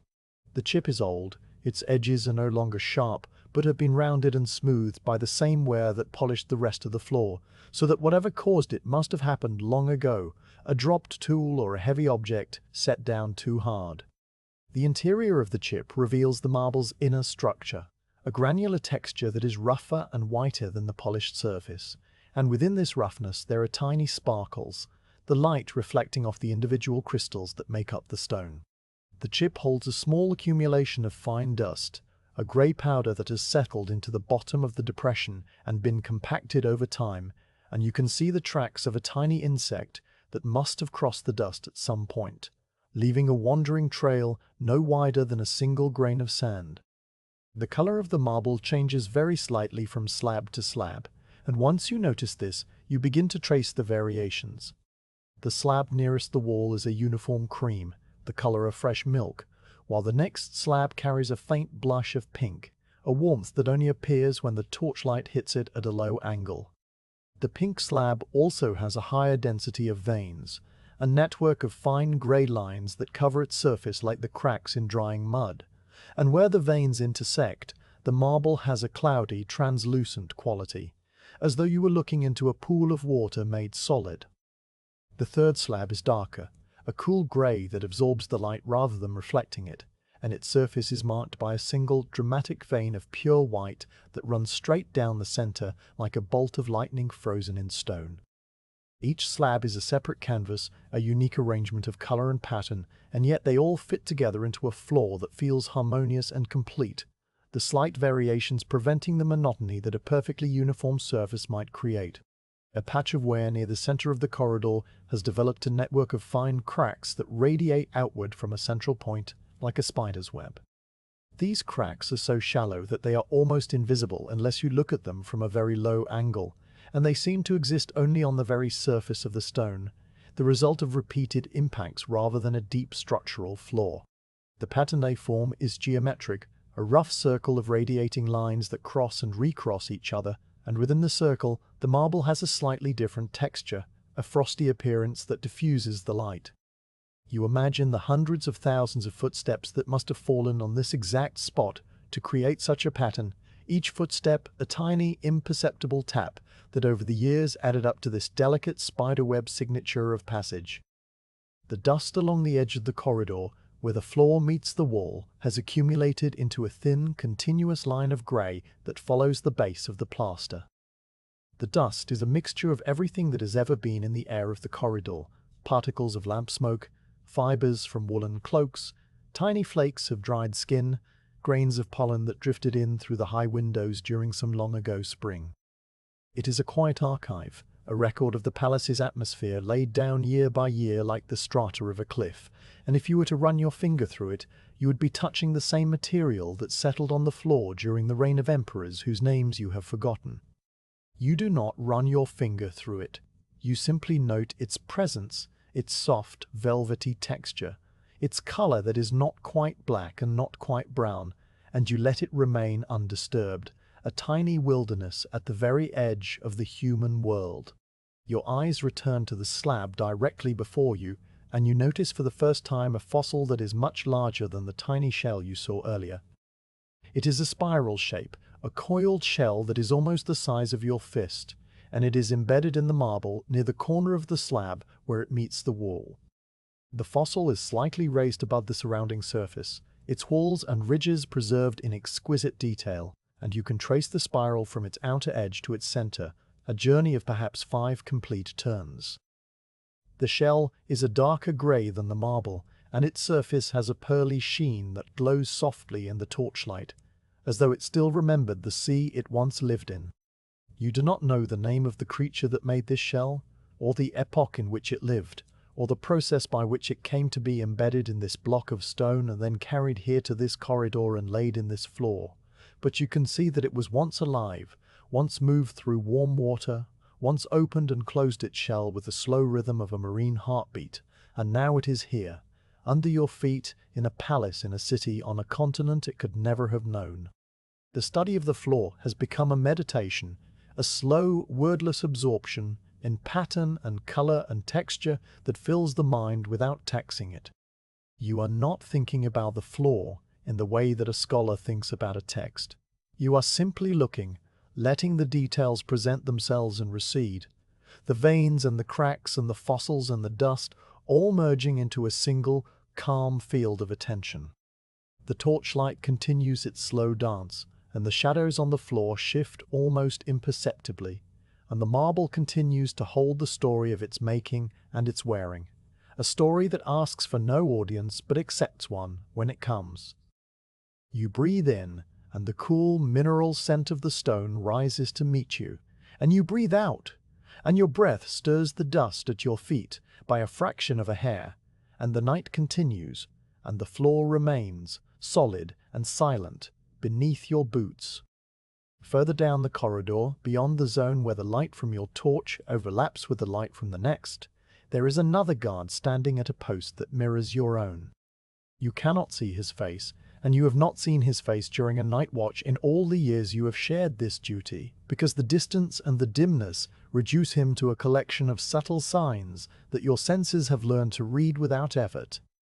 What you can see, when you turn your attention that way without moving your head, is the outline of his right shoulder, where it rises against the darker stone of the wall, a curve of mail and cloak that catches the faintest edge at the far torchlight, and holds it as a soft, grey highlight.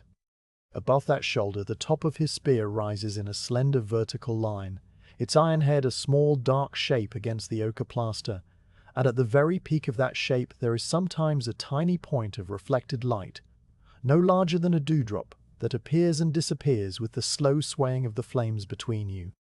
The presence of the other guard is not something you think about constantly. It is more like the knowledge of your own heartbeat, a steady background fact that only surfaces when you deliberately bring your attention to it. When you do bring your attention to it, as you are doing now, you find that there are many small indicators that together form a complete picture of a man standing still. The most reliable of these indicators is the sound of his breathing, which you can hear during the deepest quiet of the night, a slow and even rhythm that is slightly deeper than your own and has a faint roughness at the edge of each exhale, as though the air were passing over a dry throat. The breathing is not loud enough to be distracting. It is simply present, a quiet tide that rises and falls at the far boundary of hearing, and its regularity is a comfort that you have never named, but have always counted on. Occasionally the other guard shifts his weight from one foot to the other, and when he does, the sound reaches you as a soft, composite whisper. The slight scuff of the leather sole and marble, the delicate slither of mail rings adjusting against each other, and the almost inaudible creak of a belt being pulled momentarily tighter before relaxing.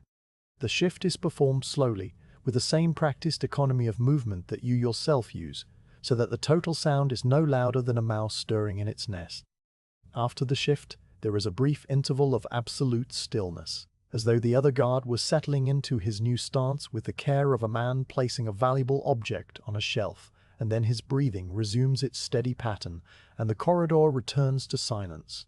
You have heard this shift hundreds of times on hundreds of nights, and you have never once acknowledged it with a word or a gesture, yet it has become as familiar as the chime of the water clock, a small, regular punctuation in the long sentence of the watch. The other guard wears a helmet similar to yours, and at certain moments when the far torch leans in just the right way, the rim of his helmet catches the light and sends a brief, silvery flash down the corridor toward you. The flash is not a beam or a sparkle, but a soft, diffused glint that lasts for only a heartbeat before the flame moves again and the glint vanishes, leaving the helmet rim to blend back into the darkness. You have learned to anticipate this glint, not by counting or timing, but by a kind of intuition born of many hours of watching the same flames and the same shadows, and when it comes, it feels like a small greeting, a silent nod exchanged across the empty space. The glint also reveals, for that single heartbeat, the exact angle of the other guard's head, which is tilted very slightly forward in a posture of relaxed alertness, the chin lowered just enough to shade the eyes while the gaze remains fixed on the corridor ahead. The spear that the other guard holds is an old weapon, its shaft darkened by the oil of many hands, and you know its history without ever having been told. You know it because you have seen other spears like it, carried by other men who came from the same northern regions, and you recognize the slight taper of the shaft, the way it thickens just below the head to provide a better grit for thrusting. The spearhead itself is a simple leaf-shaped blade, its edges dulled by years of drill and the occasional sharpening, and it is kept clean and lightly oiled, so that even in the dim light of the corridor it holds a faint, metallic sheen that is different from the glint of the helmet. The butt of the spear rests on the floor beside the other guard's right foot, and you know this because you have seen it during the changing of the watch, when the morning light has grown strong enough to reveal the details that the torches hide, and the image of that spear butt, a simple iron cap with a small dent near the edge, has lodged itself in your memory alongside all the other details of the corridor. You do not know the other guard's name with the part of your mind that uses words, but you know him in the way that a tree knows the tree beside it, through a slow, wordless accumulation of shared time. You know the rhythm of his breathing, the frequency of his weight shifts, the exact position of his spear against the wall, the sound of his cough when he has a cold, which is a dry, muffled sound that he tries to suppress and never fully succeeds. You know that he prefers to stand with his left foot slightly more forward than his right, a habit that you have deduced from the pattern of wear on the marble near his post, which shows a faint, oval-shaped depression exactly where a left boot would rest. You know that he arrived in the city many years ago, as you did, and that he has served in these corridors through many seasons, as you have, and that he will continue to serve until he is too old to stand, and then another man will take his place, and the silent understanding will begin again. The comfort of his presence is a quiet thing, without drama or sentiment, and it rests on the simple fact that you are not alone. The corridor is long and dark, and filled with shadows, and the weight of the palace above and around you is immense, a mountain of stone that could crush a solitary mind with its indifference. But the knowledge that another human being is standing 50 paces away, breathing the same air and watching the same shadows, transforms the solitude into something gentler. You do not need to speak to him, and you do not need him to speak to you. The mere fact of his existence, verified by the small sounds and the faint glints, is sufficient. It is the same comfort that a sailor feels when he sees another ship on the horizon, not because he expects assistance, but because the presence of another vessel confirms that the sea is navigable, and that life continues beyond the circle of his own lantern light. There have been nights, over the years, when the other guard was absent, taken by illness or assigned to a different duty, and on those nights the corridor felt different. The silence was the same silence, and the torchlight was the same torchlight, but something essential was missing, a subtle density in the air that you only noticed by its absence. On those nights, you found yourself listening more intently, straining to hear a sound that you knew would not come, and the hours passed more slowly, each minute a small, solitary wait. When the other guard returned, as he always did, you felt the corridor settle back into its proper shape, the missing piece restored, and you resumed your watch without ever mentioning the absence or the return.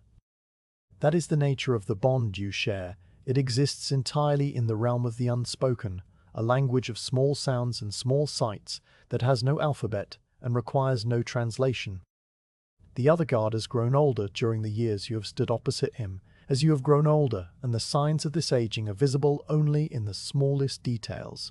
His weight shifts have become slightly more frequent, as though his knees were less willing to remain locked for long periods, and his breathing has developed that faint roughness at the edge of the exhale, a sound that might indicate years of breathing the smoky air of the corridors. His spear, when you see it during the changing of the watch, has acquired new scratches and a slightly deeper polish on the grip, the wear of a tool that has been used and maintained and used again. These changes are so gradual that you cannot point to a single night when you first notice them. They are the slow, cumulative alterations that come with the passage of seasons, and they bind you to the other guard more tightly, because you are changing in the same way, at the same pace, in the same silence. Sometimes, during the very deepest part of the night when even the mice are still and the wind has died completely, you feel a strange and gentle connection that goes beyond the physical signs. It is not a thought or an emotion, but a kind of shared attention, a sense that the other guard is also standing in the darkness, also listening to the silence, also watching the shadows, and that your two awarenesses are overlapping in the space between you, creating a silent field of watchfulness that fills the entire corridor. This feeling is fleeting and impossible to describe, and it fades as soon as you try to grasp it, but it leaves behind a residue of peace, a sense that your duty is not a solitary burden, but a shared act, a duet performed in the dark for an audience of stone. The years of shared service that require no conversation have taught you a great deal about the other guard, though you could not put any of it into a report. You know that he is patient, because no impatient man could stand for so many hours without fidgeting or sighing. You know that he is dependable, because he has never once been late to his post or failed to complete his watch. You know that he is observant, because you have occasionally seen the slight tilt of his head that indicates he has noticed a sound or a change in the light, the same tilt that you make when your own attention is caught. These qualities are not remarkable in themselves.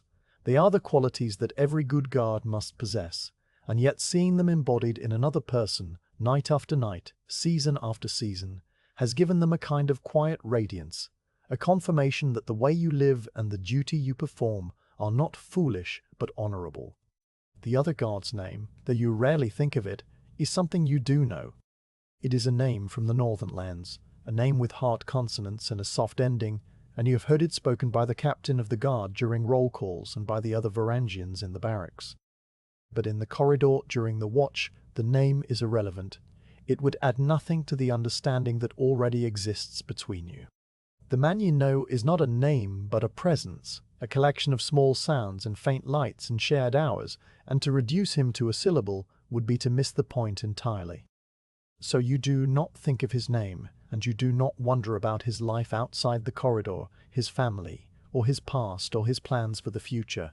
You know everything that matters, which is that he is here, standing at his post, watching the darkness with the same patience that you bring to your own. The night continues, and the other guard shifts his weight once more, the soft scuff and slither reaching you like a whispered confirmation. You do not respond, except by allowing your own breathing to deepen slightly, a reciprocal signal that you are also here, also watching, also waiting.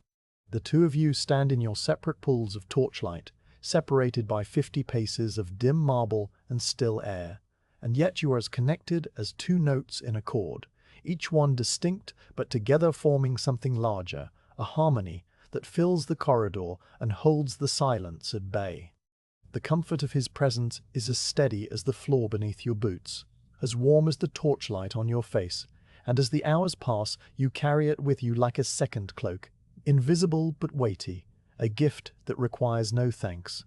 There is an hour, long after the midpoint of the night, when the palace reaches its deepest stillness, and you have come to know this hour not by any clock, but by a change in the texture of the silence itself.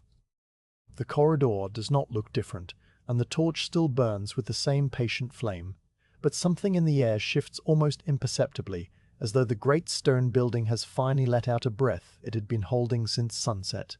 The little sounds that populated the earlier hours, the creaking beams and the distant drips and the scurry of the mouse, have all faded away, not because they have stopped forever, but because the palace has entered the stage of sleep so profound that even its dreams are still.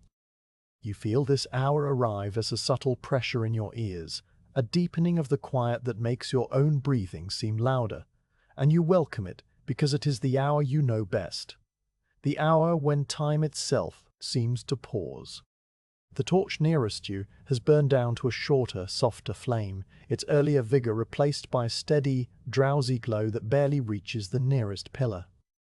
The bronze sconce that holds it is now warm to the touch, though you do not touch it, and the metal has expanded slightly with the heat, so that the torch shaft sits a fraction looser in its cradle than it did at the beginning of the watch. The smoke rising from the flame is thinner now, a pale wisp that climbs straight upward without wavering, because the draughts that moved through the corridor earlier in the night have subsided completely. The air is still and cool and heavy, as though the entire corridor was submerged in clear, motionless water, and the flame burns at the center of the stillness like a steady star. You watch the flame, and it seems to watch you back, the blue cup at its base now a mere sliver, the yellow tongue shortened to a gentle curve that barely reaches above the rim of the sconce. Your body, which has been standing for so many hours that the weight of your mail has become a part of your skeleton, now enters a state that is neither waking nor sleeping, but something between the two. Your eyes are open and you can see the corridor and the torch and the shadows, but your mind has loosened its grip on the need to interpret what it sees, so that the visual world becomes a soft, flowing composition of light and dark without names or meanings. The marble floor is no longer a floor, but a pale, moonlit plain, and the pillar opposite is no longer a pillar, but a column of darkness rising toward an unseen ceiling.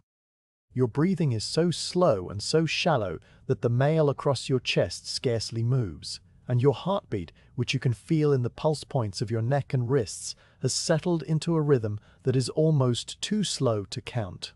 You are not tired in the way that a man is tired after a long march. You are suspended, held in a state of alert rest that has no equivalent in the daylight world. The boundary between your body and the stone around you begins to blur in a way that is not alarming but deeply peaceful.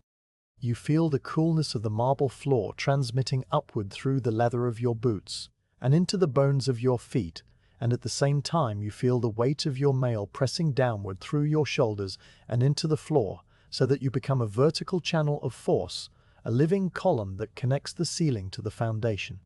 The pillar opposite you, which has stood in its place for centuries, seems less like a separate object and more like a companion in stillness, a brother made of stone who understands without words what it means to remain upright through the long dark hours.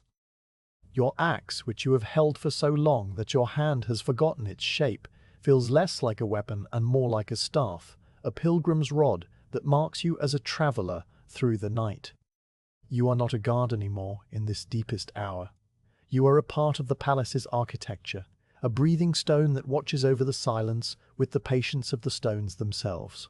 Time, which earlier in the watch moved in slow but measurable increments, now stretches into a single, unbroken moment that has no beginning and no end. You do not know how long you have been standing in this state, and you do not care to know. The water clock in the courtyard may have chimed, or it may not have. The sound, if it came, passed through your awareness without leaving a trace. The mouse may have completed its circuit and returned to its nest, the beam in the roof may have groaned, the wind may have stirred briefly and then died again, but you registered none of these things. You are aware only of the flame, which has become a fixed point of light in a vast dark field, and of your own breathing, which has become so slow that each exhale feels like a small letting go, a tiny release of the self into the surrounding quiet. In this suspended state, thoughts no longer arise as words or images, but as gentle, wordless currents that drift through the mind and dissolve without leaving a ripple. You do not think about the north, or the floor, or the other guard, or the emperor sleeping behind his bronze doors. You do not think about the past or the future, about dawn or relief, or the meal you will eat when the watch is over. You simply exist, a point of awareness floating in the warm, dark sea of the corridor, held in place by the weight of your armor and the discipline of your body. It is a state that the mystics on their pillars and the hermits in their caves spend years learning to achieve, and you have found it here, in a palace corridor, standing guard with an axe that has never been swung.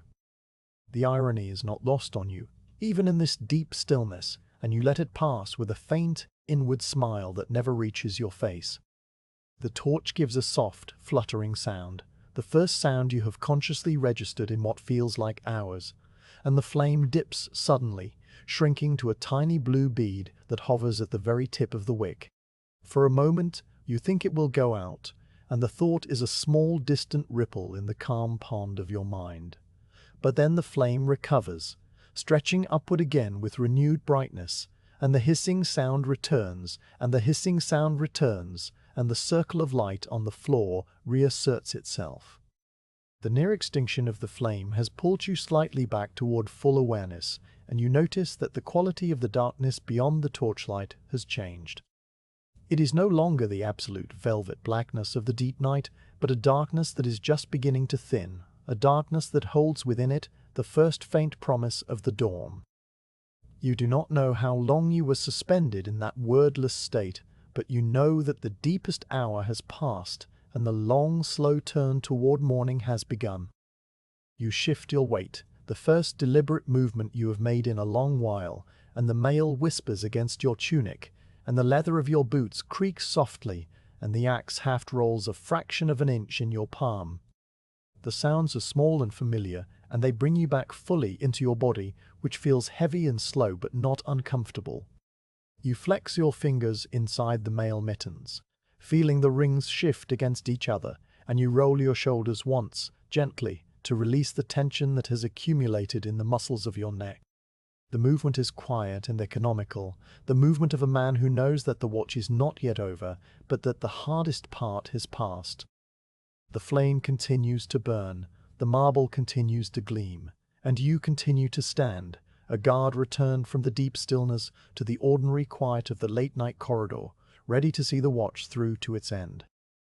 The first sign is not a sound, but a change so subtle that your eyes register it before your mind can name what they have seen. The high windows along the northern wall, which had been rectangles of absolute blackness for so many hours that you had forgotten they were windows at all, begin to separate themselves from the stone that surrounds them. The separation happens without drama, a slow differentiation of darkness from deeper darkness, so that where before there was only the uniform black of the night, there is now a patch of black that is slightly less dense, slightly less complete, as though a single drop of milk had been stirred into a cup of ink and had not yet dispersed. You've been watching the corridor for so long in the torchlight that your eyes have adapted completely to the orange and shadow, and the change in the windows is so faint that you might have missed it if you had blinked at the wrong moment, but you do not blink, and you see it, and you understand that the long night is beginning to turn. You keep your eyes on the nearest window, the one that is set into the arch above the third pillar from your post, and you watch as the quality of its darkness continues to shift. The change is not steady, but comes in small, incremental stages, each one so slight that you cannot perceive the moment of transition, only the fact that the window is now a different shade than it was a while ago. The black lightens to a charcoal, and the charcoal lightens to a deep slate, and the slate reveals itself to be not a single color, but a faint, mottled texture, where the individual panes of glass are just barely distinguishable from their lead frames. The glass, which all night reflected only the dance of the torch flames, now begins to hold a faint light of its own, a light that comes from the outside world and has no source that you can see, a light that is still too weak to illuminate anything but strong enough to announce its presence. The window becomes a rectangle of the deepest blue, the color of a winter sea when the sky above it is heavy with cloud, and then it becomes a softer blue, the color of wood smoke seen against a distant hill, and then it begins to pale toward grey. The torch nearest you, which has been your companion through all the hours of darkness, seems to sense the change before you do, or perhaps it is simply that the arrival of external light makes the torchlight appear different by contrast. The flame, which had seemed so bright and golden in the absolute darkness, now takes on a slightly flatter quality, its colors becoming less intense, its yellow not so vivid against the marble.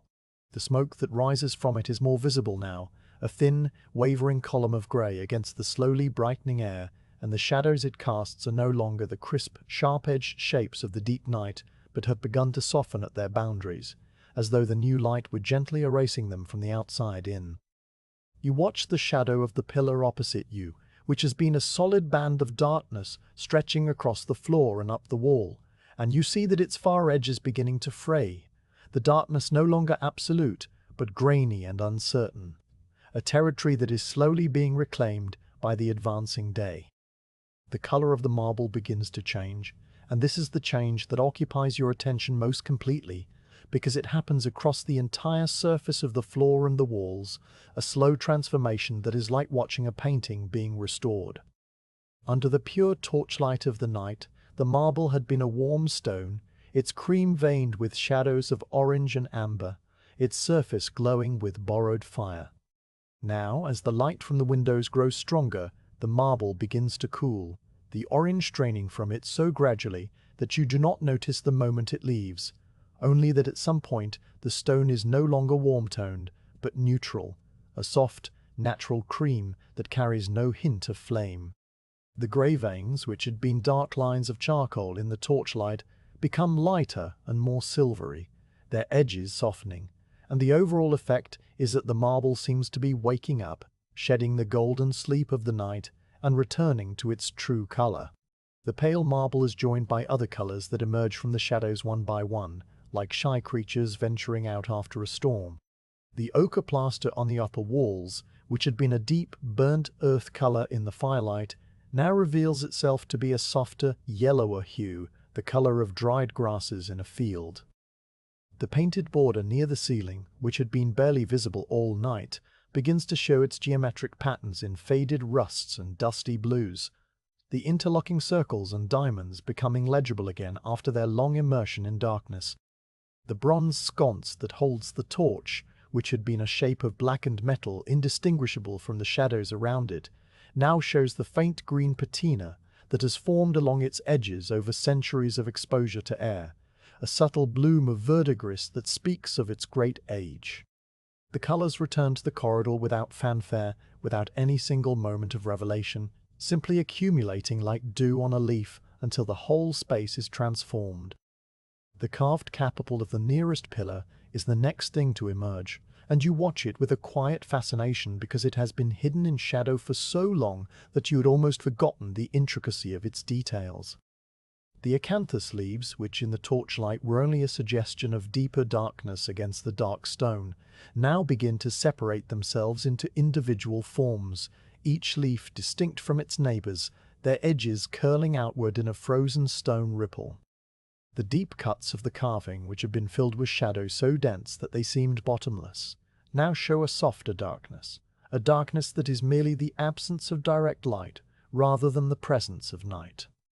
You can see the delicate veins on the leaves, carved with a precision that must have taken months of patient work by a craftsman whose name is lost to time. And you can see the small accumulation of dust that has settled into the crevices over the years, softening the sharp edges and giving the leaves a velvety texture.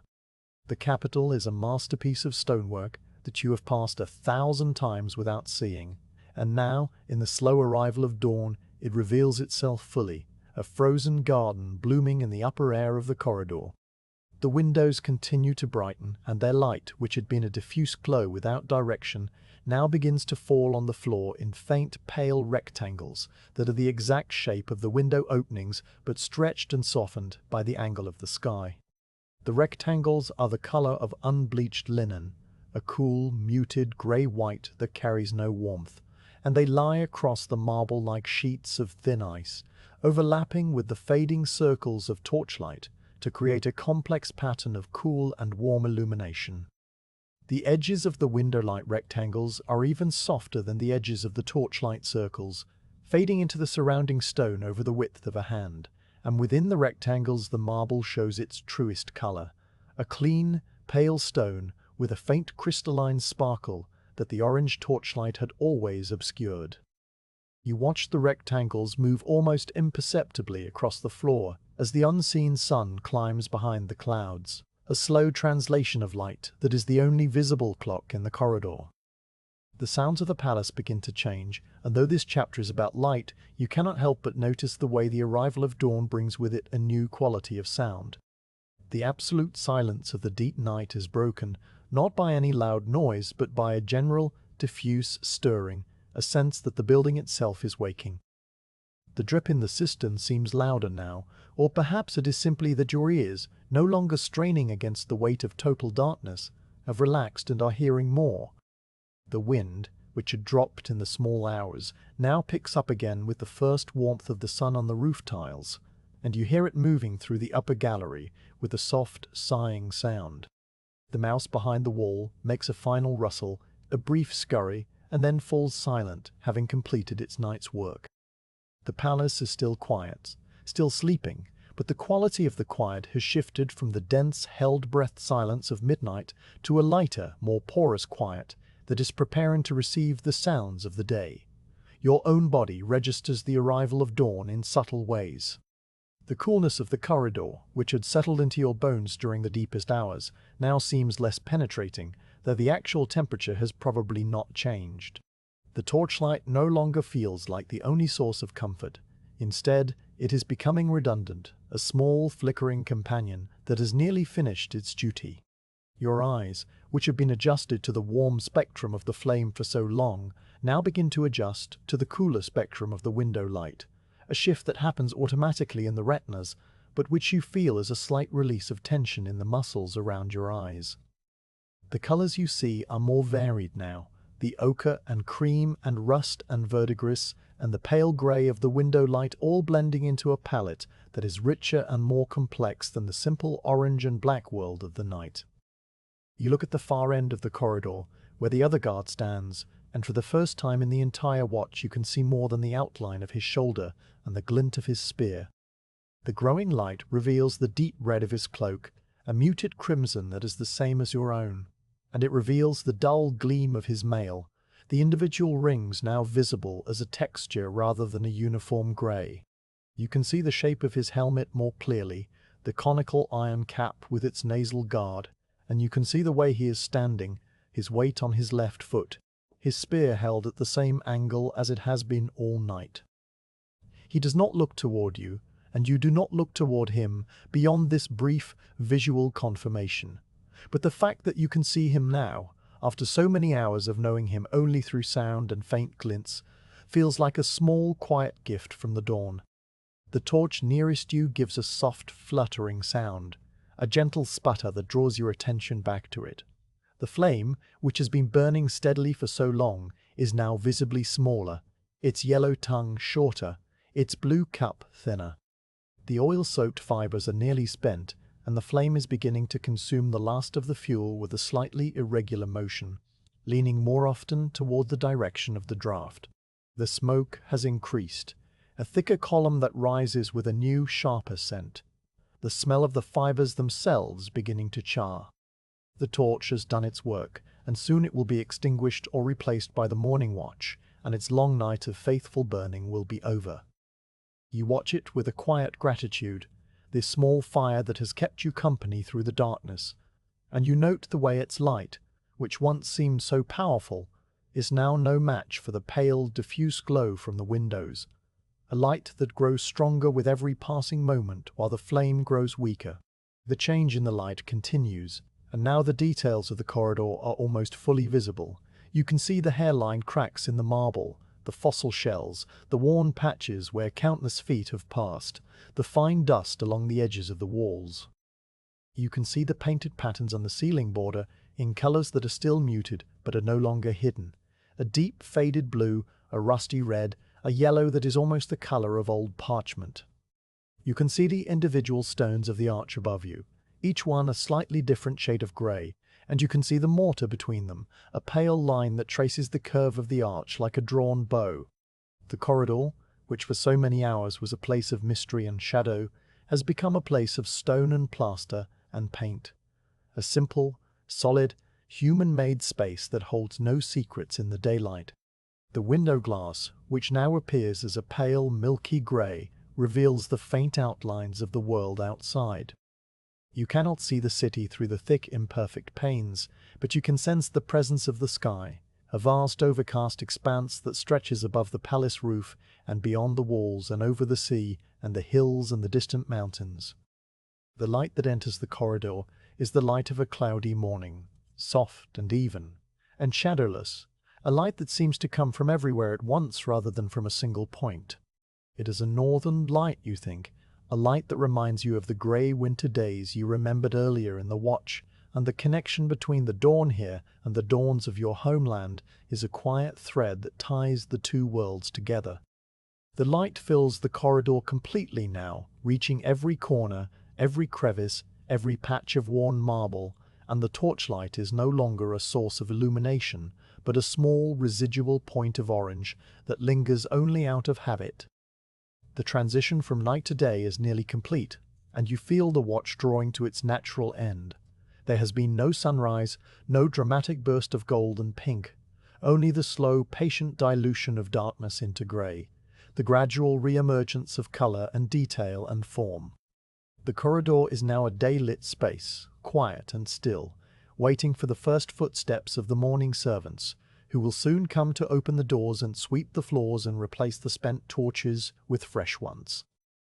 You stand in the grey light with your axe on your shoulder and your mail heavy on your frame, and you feel the peace of a duty fulfilled. A night passed in stillness and silence, At dawn received with open eyes. The watch is not over yet, but the hardest part is done, and the light that now fills the corridor is the light of a new day, a light that asks nothing of you except that you remain standing, just a little longer, until the relief arrives. The footsteps come at last, not with any ceremony but as a soft, unhurried rhythm that begins somewhere in the lower corridor and gradually grows nearer, the sound of leather soles on worn marble, a sound you have heard 1,000 times at this same hour, but which still brings with it a quiet sense of completion. You do not turn your head to watch the approach. You can hear the gate well enough to know it is the man you expected, the guard who takes the morning watch, a steady and silent Varangian whose face you know from the barracks, but whose name you rarely speak. His steps are even and deliberate, the steps of a man who has recently woken and has not yet shaken off the last warmth of his blanket, and as he draws closer, you can hear the faint creak of his own mail and the soft brush of his cloak against the wall. He comes into view at the edge of your vision, a solid shape moving through the grey light, and then he stops, a respectful distance from your post, and waits. The exchange is brief, as it always is. You turn your head just enough to meet his eyes, and in that glance there is everything that needs to be communicated. The night has been quiet, the corridor has been still, nothing has happened that requires a report. The words you speak are few and spoken so softly that they do not carry beyond the two of you, a simple phrase that acknowledges the end of your watch and the beginning of his. He nods once, a small economical movement, and then he steps forward to take your place. His own axe settling onto his shoulder, his own boots planting themselves on the same patch of marble that has borne your weight through all the hours of darkness. You step back, your body moving more slowly than it would at any other time, the long stillness having settled into your joints and muscles. And then you are free. The walk away from the post is always a strange thing, a transition that your body resists slightly after so many hours of immobility. Your legs are stiff, and your first few steps are careful and deliberate, the soles of your boots finding a new rhythm after the long stasis of the watch. The axe, which has been a part of your shoulder for so long, now feels like a separate object again, its weight shifting with each step, and you adjust your grip on the haft to carry it more easily. The corridor, which was your entire world during the night, now seems like a passageway rather than a destination, a route to somewhere else, and you walk along it with the slow, measured pace of a man who is in no hurry because there is nowhere to be but rest. The stairway that leads down to the guards' quarters is narrow and worn, the steps hollowed by centuries of boots, and you descend them one at a time, your hand brushing the wall for balance. The light here is dimmer, coming from small windows set high in the wall that admit only the faintest suggestion of the grey morning, and the air grows cooler as you go down, losing the smokiness of the corridor and taking on the clean, mineral smell of the lower levels. You pass the kitchen, where the first servants are already moving, their voices low and their movements soft as they prepare the morning fires, and the smell of fresh bread drifts toward you, a promise of the meal that will come after you have rested. You do not stop. You continue down the passage, past the storerooms and the armory, until you reach the heavy wooden door of the barracks. Inside, the room is dim and warm, the air thick with the slow breathing of the other men who are resting after their own watches. The pallets are arranged in neat rows along the walls, simple wooden frames strung with rope and padded with wool-stuffed mattresses, each one covered with a heavy blanket of undyed wool.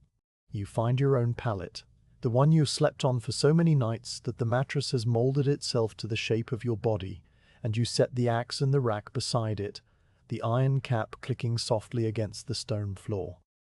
Then you begin the slow, familiar process of removing your equipment, the reverse of the ritual you performed so many hours ago. The helmet comes off first, and the release of pressure around your forehead is a quiet relief, the cool air touching the places where the leather suspension has left faint impressions in your skin. You set the helmet on its peg above the pallet, and then you unclasp the brooch at your shoulder and let the heavy red cloak fall away, folding it once and laying it across the foot of the mattress. The belt is next, the brass buckle cold under your fingers, and you coil it neatly and place it on the floor beside the axe rack. Then comes the mail coat, and this is the part that requires the most care, because the rings are heavy and you are tired. You bend forward and let the weight of the mail slide down your arms, catching it before it can fall, and then you lift it over your head and lower it to the floor, where it settles with a soft, metallic sigh. The linen undertunic beneath is damp with the faint warmth of your body, and you pull it over your head and replace it with a dry one from the chest at the foot of your pallet, a simple garment of soft washed linen that smells of soap and sun.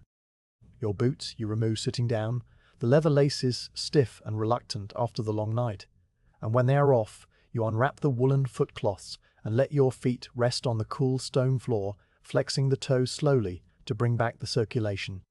The small wooden cross around your neck remains where it is, its familiar weight against your sternum as you lie back on the pallet, drawing the wool blanket up to your chin. The mattress is thin but soft, and it accepts your weight with a gentle yielding that is the opposite of the hard marble floor, and you feel the muscles of your back and legs beginning to unknot, the tension of the watch draining away into the straw and wool. The room around you is quiet, filled with the steady, rhythmic breathing of the other resting guards, a sound that is as soothing as the hiss of the torch or the drip of the cistern. You can hear, very faintly, the sounds of the palace waking above you, the soft calls of the servants, the clink of a pot in the kitchen, the distant opening of a heavy door. But these sounds are far away and belong to a world that is no longer your concern. Your watch is over, your duty complete, and the only thing that remains is to let go of the long night and surrender to the quiet that has been waiting for you since the torch was lit. You close your eyes, and the darkness behind your eyelids is not the darkness of the corridor, but a softer, warmer darkness, the darkness of rest. The images of the night drift through your mind one last time, the flame dancing in its bronze sconce, the veins in the marble floor, the sound of the other guards breathing, the slow arrival of the grey dawn, all of them blending together into a single peaceful tapestry that has no beginning and no end. Your breathing deepens, and the weight of your body on the pallet becomes the only sensation, a heaviness that is not the heaviness of armour, but the heaviness of release. The palace around you continues its quiet life. The sun rises somewhere beyond the high windows. The city stirs beyond the walls, but you are no longer part of any of it, carried away on the slow tide of sleep into a place where there are no corridors and no torches and no watches, only the deep and dreamless rest that comes to those who have stood through the night.